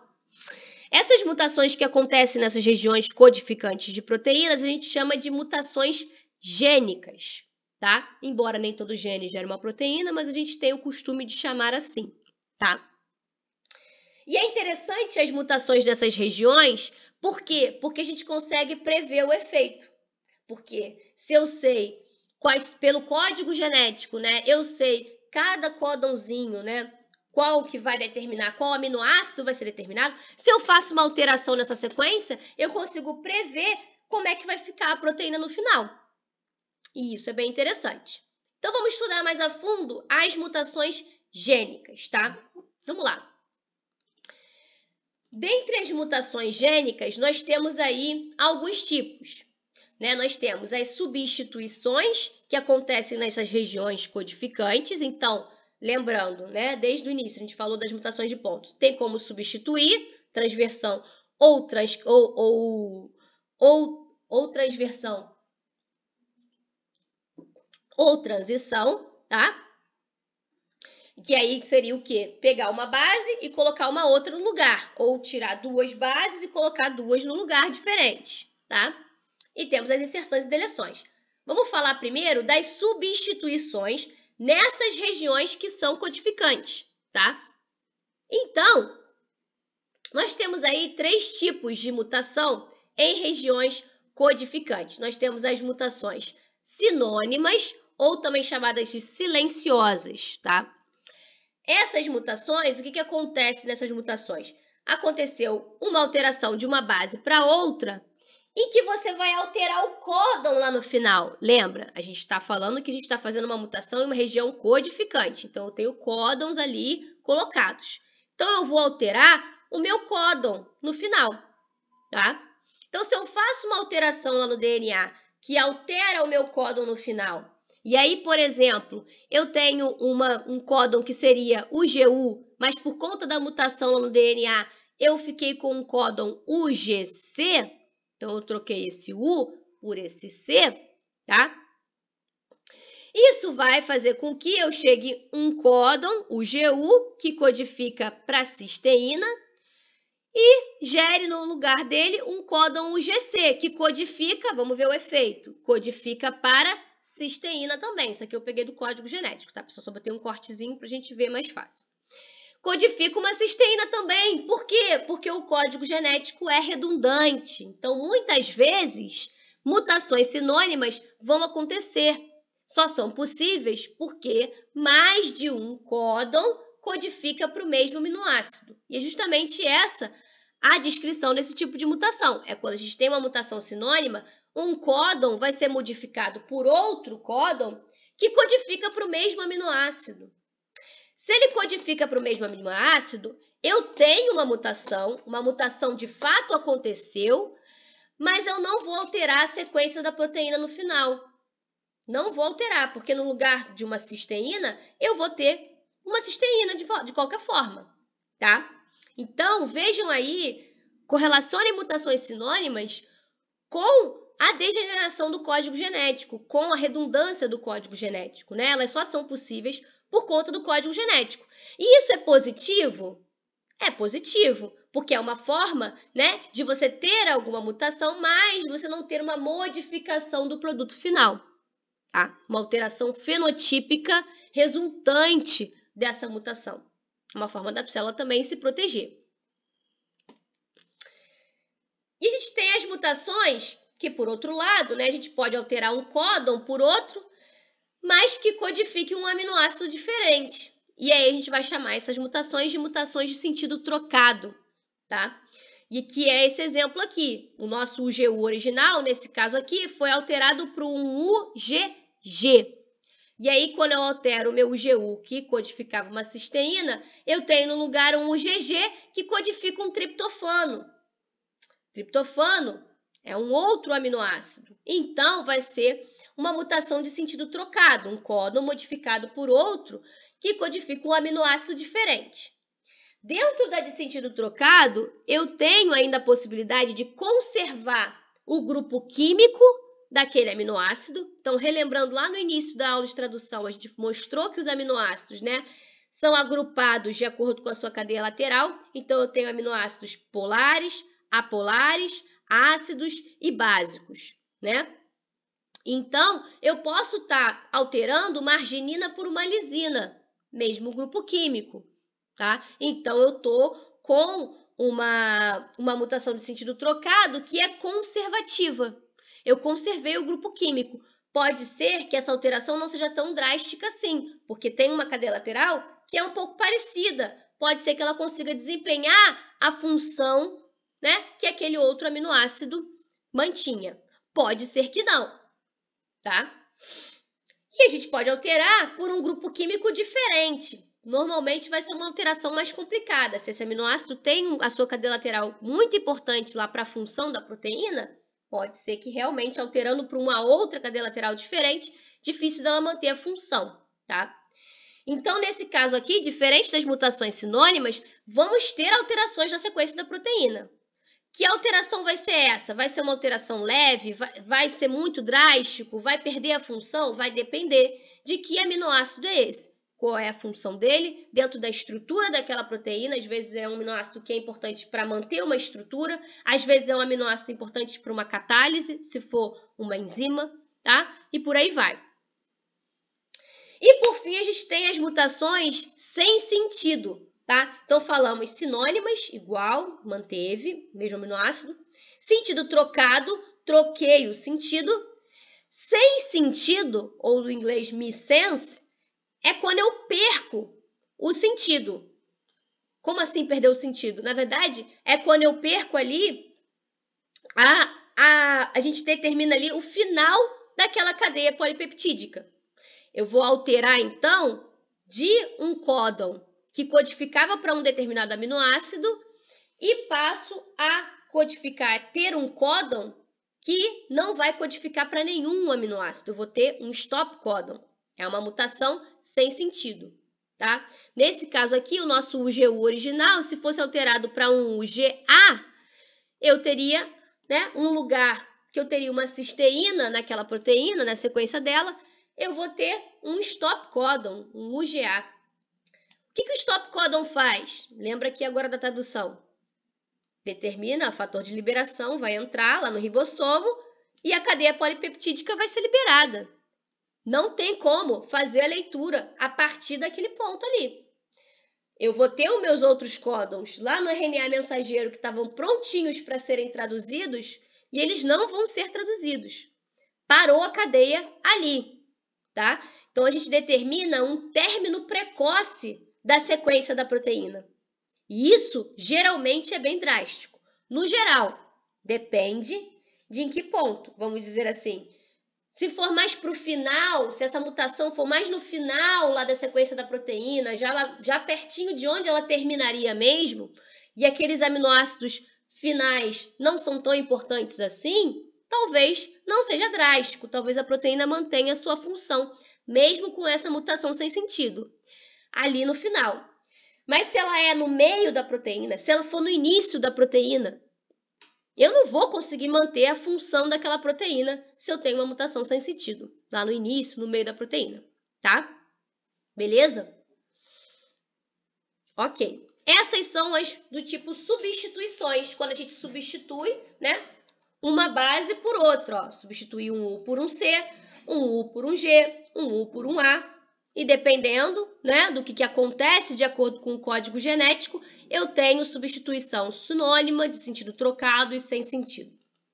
E aí agora vamos falar das inserções e deleções, que a gente chama de indel, tá? De indel, né? Inserções e deleções. Por que a gente vai falar junto de inserção e deleção? Porque a consequência das mutações do tipo inserção e deleção é mais ou menos a mesma, tá? Quando eu faço uma inserção ou uma deleção de uma base dentro da sequência lá codificante, de uma base ou de duas bases, por exemplo, ou de um número de bases que não seja divisível por 3. Nossa, professora, por que tão específico um número de bases que não seja divisível por 3? Porque agora eu estou falando, pessoal, da possibilidade de alterar a matriz de leitura. Lembram lá da matriz de leitura que eu falei lá no início? Que era extremamente importante para determinar a sequência correta da proteína? Que nós temos 3 possíveis formas de começar a ler a nossa sequência de nucleotídeos para poder codificar ela em aminoácidos. E quem vai determinar isso vai ser o nosso códon de iniciação. O códon de iniciação determina lá que o ribossomo vai começar a ler a partir daquele ponto e ele vai começar a ler naquele frame, naquela matriz de leitura, tá? Então, olhem para cá, que a gente tem, né, a sequência que estava lá no DNA, nossa fita codificante, que tem a mesma sequência do nosso RNA mensageiro, só que a gente tem timinas aqui no DNA e uracilas no RNA mensageiro, só lembrando, nossa fita codificante, e nosso filamento molde, né, que foi usado para transcrever. E aí a gente tem a nossa sequência de RNA mensageiro, que foi obtida da transcrição, vai ter a tradução, e aí a gente tem o nosso frame, a nossa ordem de leitura começa no primeiro nucleotídeo aqui, nesse AUG de iniciação, que determina aqui a nossa matriz de leitura, que o primeiro códon vai ser o AUG, que é uma metionina, o segundo códon vai ser um AAA, que é uma lisina, terceiro, e por aí vai. Chego na nossa proteína original. Deveria ser assim, tá? Beleza. E aí, aqui ele dá um exemplo de que aconteceu uma mutação do tipo inserção na sequência lá do DNA. Então, aconteceu um acréscimo de um par de bases CG. Eu não estou substituindo, eu não estou tirando uma e colocando outra no lugar, que é o caso da substituição. Quando eu faço substituição, eu não altero a ordem de leitura, porque eu tiro uma, mas eu coloco outra no lugar. A ordem de leitura fica a mesma, o que vai alterar vai ser aquele códon que foi alterado. Mas se eu acrescento, no meio daquela sequência, eu acrescento um par de bases ou um número não divisível por 3, o que vai acontecer? Vejam, foi adicionado aqui nessa regiãozinha que está em amarelo. O que aconteceu? Eu tinha lá a minha sequência ATG, AAA, ATG, AAA. E depois era GGG. Só que agora, depois do ATG, AAA, eu não tenho mais GGG. Eu tenho CGG. Depois eu tenho GCC.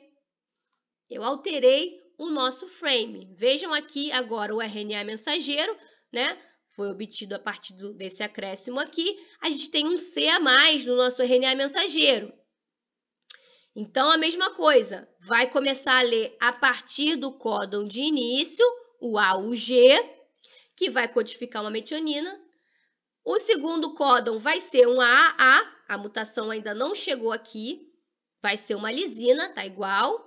A partir do ponto da mutação, em que eu adiciono ou deleto, vejam que a deleção vai culminar na mesma consequência, em que eu adiciono ou deleto um par de bases ou um número não divisível por 3 de pares de base, eu altero a matriz de leitura. A partir desse ponto aqui, não é mais GGG, agora é CGG. O ribossomo vai continuar lendo a partir do frame que foi determinado pelo AUG. E agora esse frame me deixa no terceiro códon com um códon CGG que codifica arginina e não lisina. Não glicina, desculpa. E aí o códon seguinte também vai ser alterado e todos os seguintes depois da mutação. Por quê? Porque é como se eu tivesse empurrado um para frente. Eu adicionei um par de base aqui e eu empurrei um para frente em todos os códons. Então, quando eu empurrei um para frente, eu não alterei só esse aqui, que antes era GGG e agora é CGG. Esse G que estava aqui, saiu daqui e foi para o próximo. Agora, o meu próximo códon, ao invés de ser um CCC, eu tenho um GCC, que é a alanina. E o próximo vai ser diferente também. Agora eu tenho um CUU, que é a leucina. E por aí vai. Eu vou alterar a minha matriz de leitura. Então, isso quer dizer que todos os códons, a partir da mutação, vão ser alterados, tá?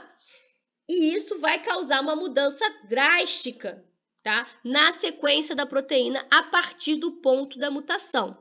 Deu para entender como que isso acontece? E que acontece a mudança da matriz de leitura?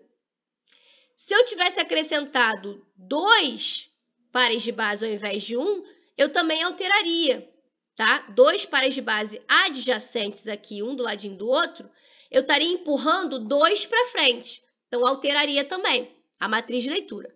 Se eu acrescento 3 adjacentes aqui, eu simplesmente acrescentaria um códon a mais. Eu não alteraria a matriz de leitura, porque eu estaria acrescentando só... O que aconteceria é que a proteína, no final, teria um aminoácido a mais. Mas o restante da sequência seria o mesmo, porque eu cairia na mesma matriz inicial. Lembra que a gente só tem 3 possibilidades de ordem de leitura, tá?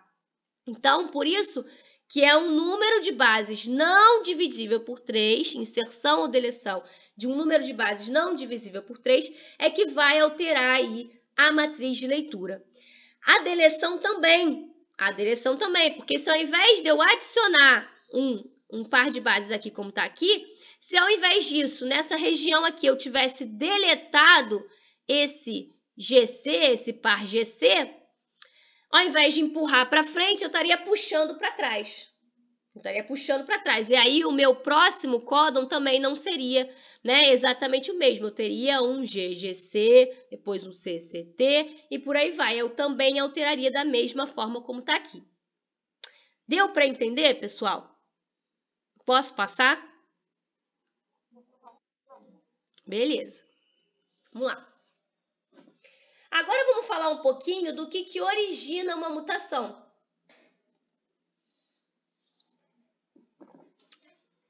A gente tem, né, 2 possíveis formas de originar uma mutação. As mutações, elas ocorrem de forma espontânea, então quer dizer que não tem forma da gente evitar com que ela aconteça, porque espontaneamente ela vai acontecer, a gente já vai entender o porquê. E existem também as mutações, além das espontâneas, a gente tem as mutações chamadas de induzidas, ou seja, ocorre uma indução daquela mutação, não especificamente daquela, mas se induz à formação de mutações, tá? E essa indução é feita pelos chamados agentes mutágenos. Então, existem agentes que vão estar aí aumentando a frequência com que as mutações vão acontecer. E elas não vão estar acontecendo, então, espontaneamente. Elas vão estar acontecendo de forma induzida, tá? Vamos falar primeiro sobre as mutações espontâneas, tá? E o primeiro tipo de mutação espontânea, né? A primeira origem de mutação espontânea mais comum são os erros na replicação do DNA. Isso você já deve imaginar. Se a gente faz uma cópia de 3 bilhões de pares de base, que é o tamanho do genoma humano, a chance de errar, né? Ela existe. A replicação, ela é fiel? Ela é bem fiel. Nós vamos inserir poucas mutações, mas ela existe. E o que traz principalmente esses erros na replicação do DNA? São o que a gente chama de transições, tá? Então, transições são alterações de A para G, né? Purina por purina, pirimidina por pirimidina, por mudança tautomérica. Tá? Por isso as mutações do tipo transição são mais comuns que as transversão, porque acontecem devido a de forma espontânea, devido a esse fator aqui, tá? Que é o quê? Esse processo que a gente chama de tautomerização ou mudança tautomérica, o que isso quer dizer? As nossas bases nitrogenadas, elas são tautômeros. Isso quer dizer que elas podem estar em algumas formas tautoméricas diferentes. Isso vem da sua composição química, tá? E elas podem estar na forma ceto, né? Que é a forma normal com que elas vão estar. Então, comumente, as nossas bases nitrogenadas vão estar na forma ceto. E quando estão na forma ceto, elas pareiam A com T e C com G, de forma específica, como a gente conversou, regra de Chargaff. Mas quando elas aparecem espontaneamente, isso é algo que acontece espontaneamente, vai acontecer raramente, mas vai acontecer de forma espontânea. Elas vão estar na forma tautomérica imino e enol, que são formas enol raras, tá? E quando elas estão nessas formas raras, acontece o que a gente chama de mau pareamento. Quer dizer, não vou parear certo quando elas estiverem nessas formas diferenciadas aí, enol e imino. Então, aqui tem alguns exemplos mostrando, por exemplo, vocês não precisam gravar aqui qual forma imino da adenina pareia com o que é forma enol, qual é a mudança química. Eu não preciso que vocês saibam a parte química disso. Eu só quero que vocês saibam que existe tautomerização, existe alteração da forma tautomérica das bases nitrogenadas. Quando elas estão na forma ceto normal, elas vão parear normalmente. Quando elas estão na forma rara, imino e enol, elas vão parear de forma errada, tá? Então, aqui estão só dando alguns exemplos. Uma adenina na forma rara, imino, pareando com uma citosina ao invés de timina, tá? Aqui, citosina pareando com adenina, aqui, guanina com timina, tá? Então, essas mudanças tautoméricas, quando elas não são corrigidas, quando elas se mantêm lá no DNA, a DNA polimerase está passando replicando. Está passando replicando. Quando ela chega em um ponto em que a base nitrogenada não está na forma ceto, está na forma rara, o imino ou enol, ela vai acabar inserindo o par errado, tá? E isso é o que acontece, os erros da replicação se devem principalmente a essa mudança tautomérica, porque a nossa polimerase, ela coloca tudo muito certinho, mas com a mudança tautomérica, ela se confunde, ela acaba botando errado. Então, pensa aqui, e essa parte é bem importante, que eles têm um DNA parental aqui, por exemplo, com um par aqui CG, que está em vermelho. Então, originalmente é um par CG. Vamos ver quais processos tem que passar esse par aqui para, com esses erros aí de mau pareamento, a gente chegar em um mutante lá no final. Como é que a gente chega no mutante lá no final? Bom, vou dar um exemplo aqui. Vai acontecer a replicação, tá? E essa replicação vai entrar com mau pareamento. Por quê? Estou apontando aqui que a guanina, nesse exemplo aqui, ela está numa forma enol rara, tá? Tá um tautômero enol raro de guanina aqui.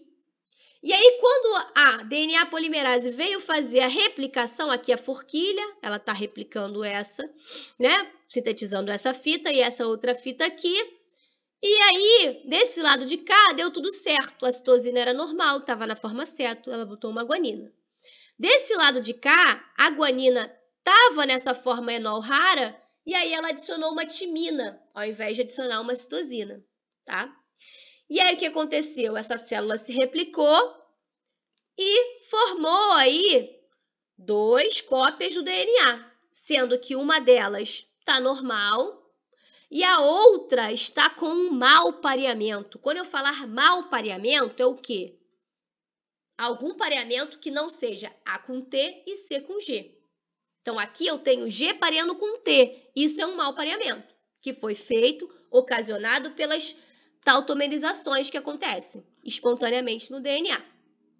E aí vai ficar assim, professora? Vai ficar esse par aí GT? Bom, a gente já vai falar na próxima aula sobre os sistemas de reparo. Esse mau pareamento GT, ele pode ser corrigido. Ele pode ser reconhecido como um mau pareamento, porque ele vai ser meio esquisito, um pouquinho diferente, né? E aí a célula consegue identificar e reparar. Se ele não for reparado pelo sistema de reparo, se o sistema de reparo deixar passar esse aí, que vai acontecer na próxima replicação, pessoal? Essa molécula aqui de DNA vai gerar 2 moléculas de DNA normais, tá? Iguais à parental. E aí, nesse caso, como ela é originária, igual à original, a gente chama, né, esses indivíduos que receberam esse DNA igual ao original de selvagens, tá? Esse termo a gente vai trazer bastante ao longo do curso. Então, esses vão ser os indivíduos selvagens, sequência de DNA selvagem, igual à original. Agora, essa aqui que estava com mau pareamento, que não foi reparado, quando teve uma nova rodada de replicação, ela gerou essa fita aqui, né? Gerou uma nova fita normal, selvagem. E essa fita aqui, que foi inserida errada lá pela polimerase, não foi corrigido esse mau pareamento, aqui na replicação, esse T aqui vai ser pareado com um A, porque a polimerase não sabe que esse T lá atrás foi adicionado por causa de uma tautorimização. Ela não vai saber disso. Ela vai chegar ali, vai ver um T e ela vai botar um A. E aí eu vou ter, então, essa modificação da sequência e vou ter, então, esse indivíduo daqui, essa sequência aqui, a gente chama de mutante. Porque agora, compara lá com a parental, eu tenho um par AT no lugar do par CG. Isso daqui pode ser uma mutação sinônima, pode ser uma mutação de sentido trocado, conservativa, não conservativa. No caso aqui, é uma substituição, não é uma inserção nem uma deleção, mas a gente vai falar muito mais de substituições mesmo. E aí, nesse ponto, a partir daqui, em que a gente tem um par AT, par AT é normal, né? A célula não tem como identificar que esse par AT lá atrás era um par CG. A partir daqui, sistema de reparo nenhum repara isso aqui. A partir daqui, essa mutação ela está fixada nesse DNA dessa célula, que pode passar para as próximas células. No caso de germinativas, os multicelulares, foi na germinativa, então pode passar essa mutação aí. Ela foi fixada, tá? Por que ela está falando fixada? Porque a IT é um par normal, a célula não tem como identificar, mas esse GT aqui esquisito, o sistema de reparo ainda pode reparar, tá? Então, essa parte ali é importante para a gente entender as demais mutações espontâneas, tá? Que vão ocorrer, às vezes vão acontecer, então, por conta de erros na replicação, principalmente pela mudança tautomérica, mas também tem mutações espontâneas que vão acontecer por conta de lesões no DNA, tá? O DNA, ele pode sofrer lesões, ele é uma molécula superestável, mas pode acabar sofrendo lesões que são espontâneas, acontecem normalmente, tá, pessoal? Uma lesão espontânea que acontece normalmente, o nucleotídeo perder a sua base nitrogenada. Perda da base nitrogenada pelo nucleotídeo. Como assim, professora? É a quebra da ligação entre o açúcar e a base nitrogenada. Acontece principalmente para purinas. Por isso eu estou chamando aqui de depurinação, gerando sítios apurínicos, tá? Isso acontece volta e meia.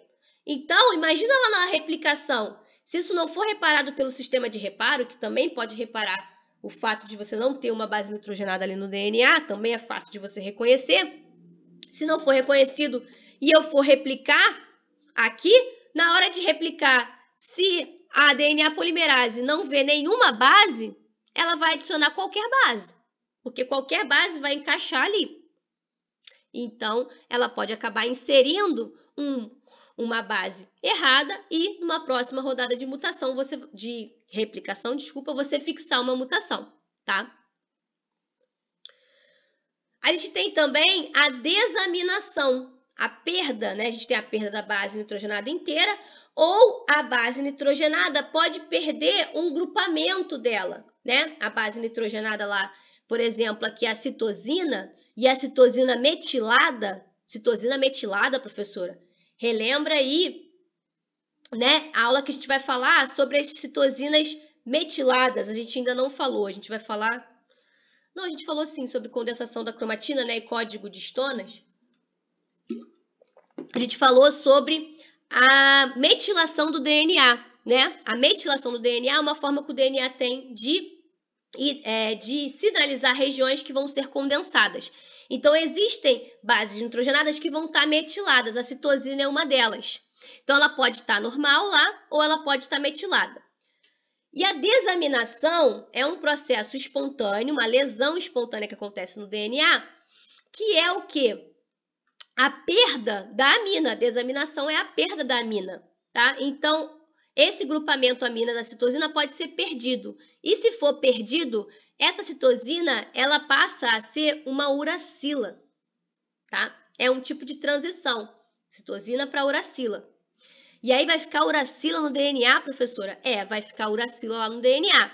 Se a DNA polimerase passar por essa região e tiver uma uracila, ela pode acabar inserindo uma adenina para parear, e não uma guanina.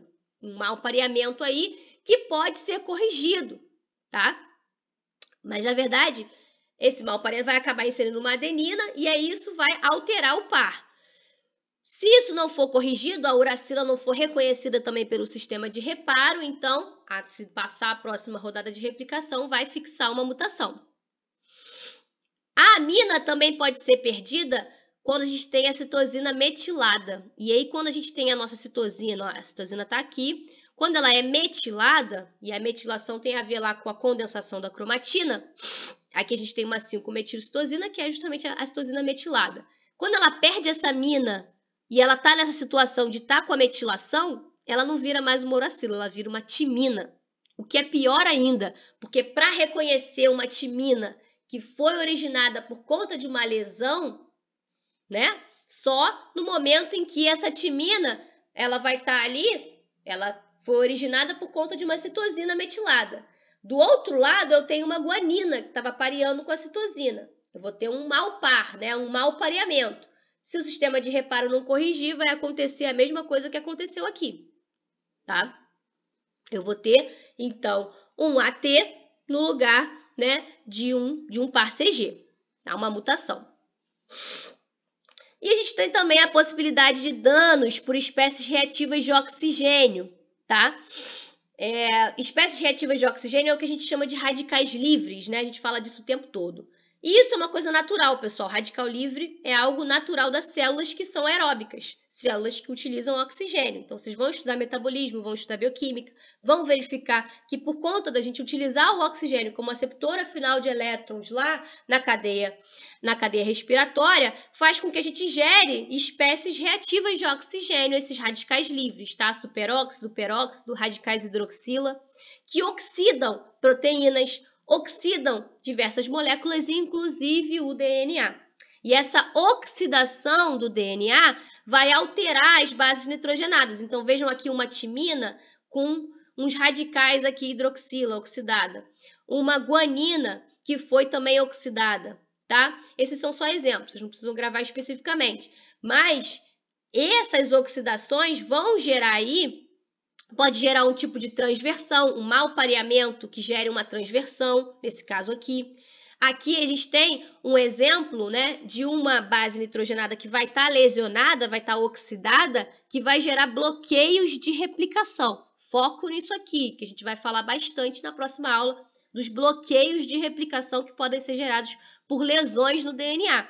Nesse caso aqui, uma lesão espontânea, tá?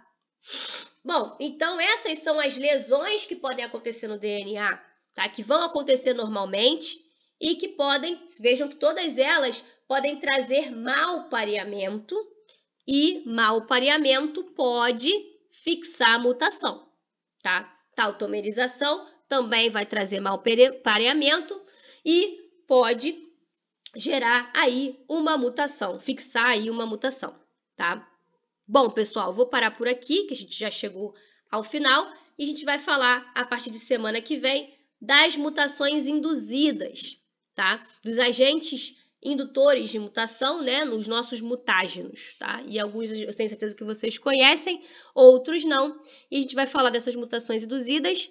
Depois nós vamos falar dos sistemas de reparo, a forma com que a célula tem de se proteger contra essas mutações espontâneas e induzidas, tá? E aí depois a gente entra no assunto de regulação da expressão gênica e finaliza na semana que vem. Beleza? Alguém tem alguma dúvida até aqui? Do que a gente falou de mutação?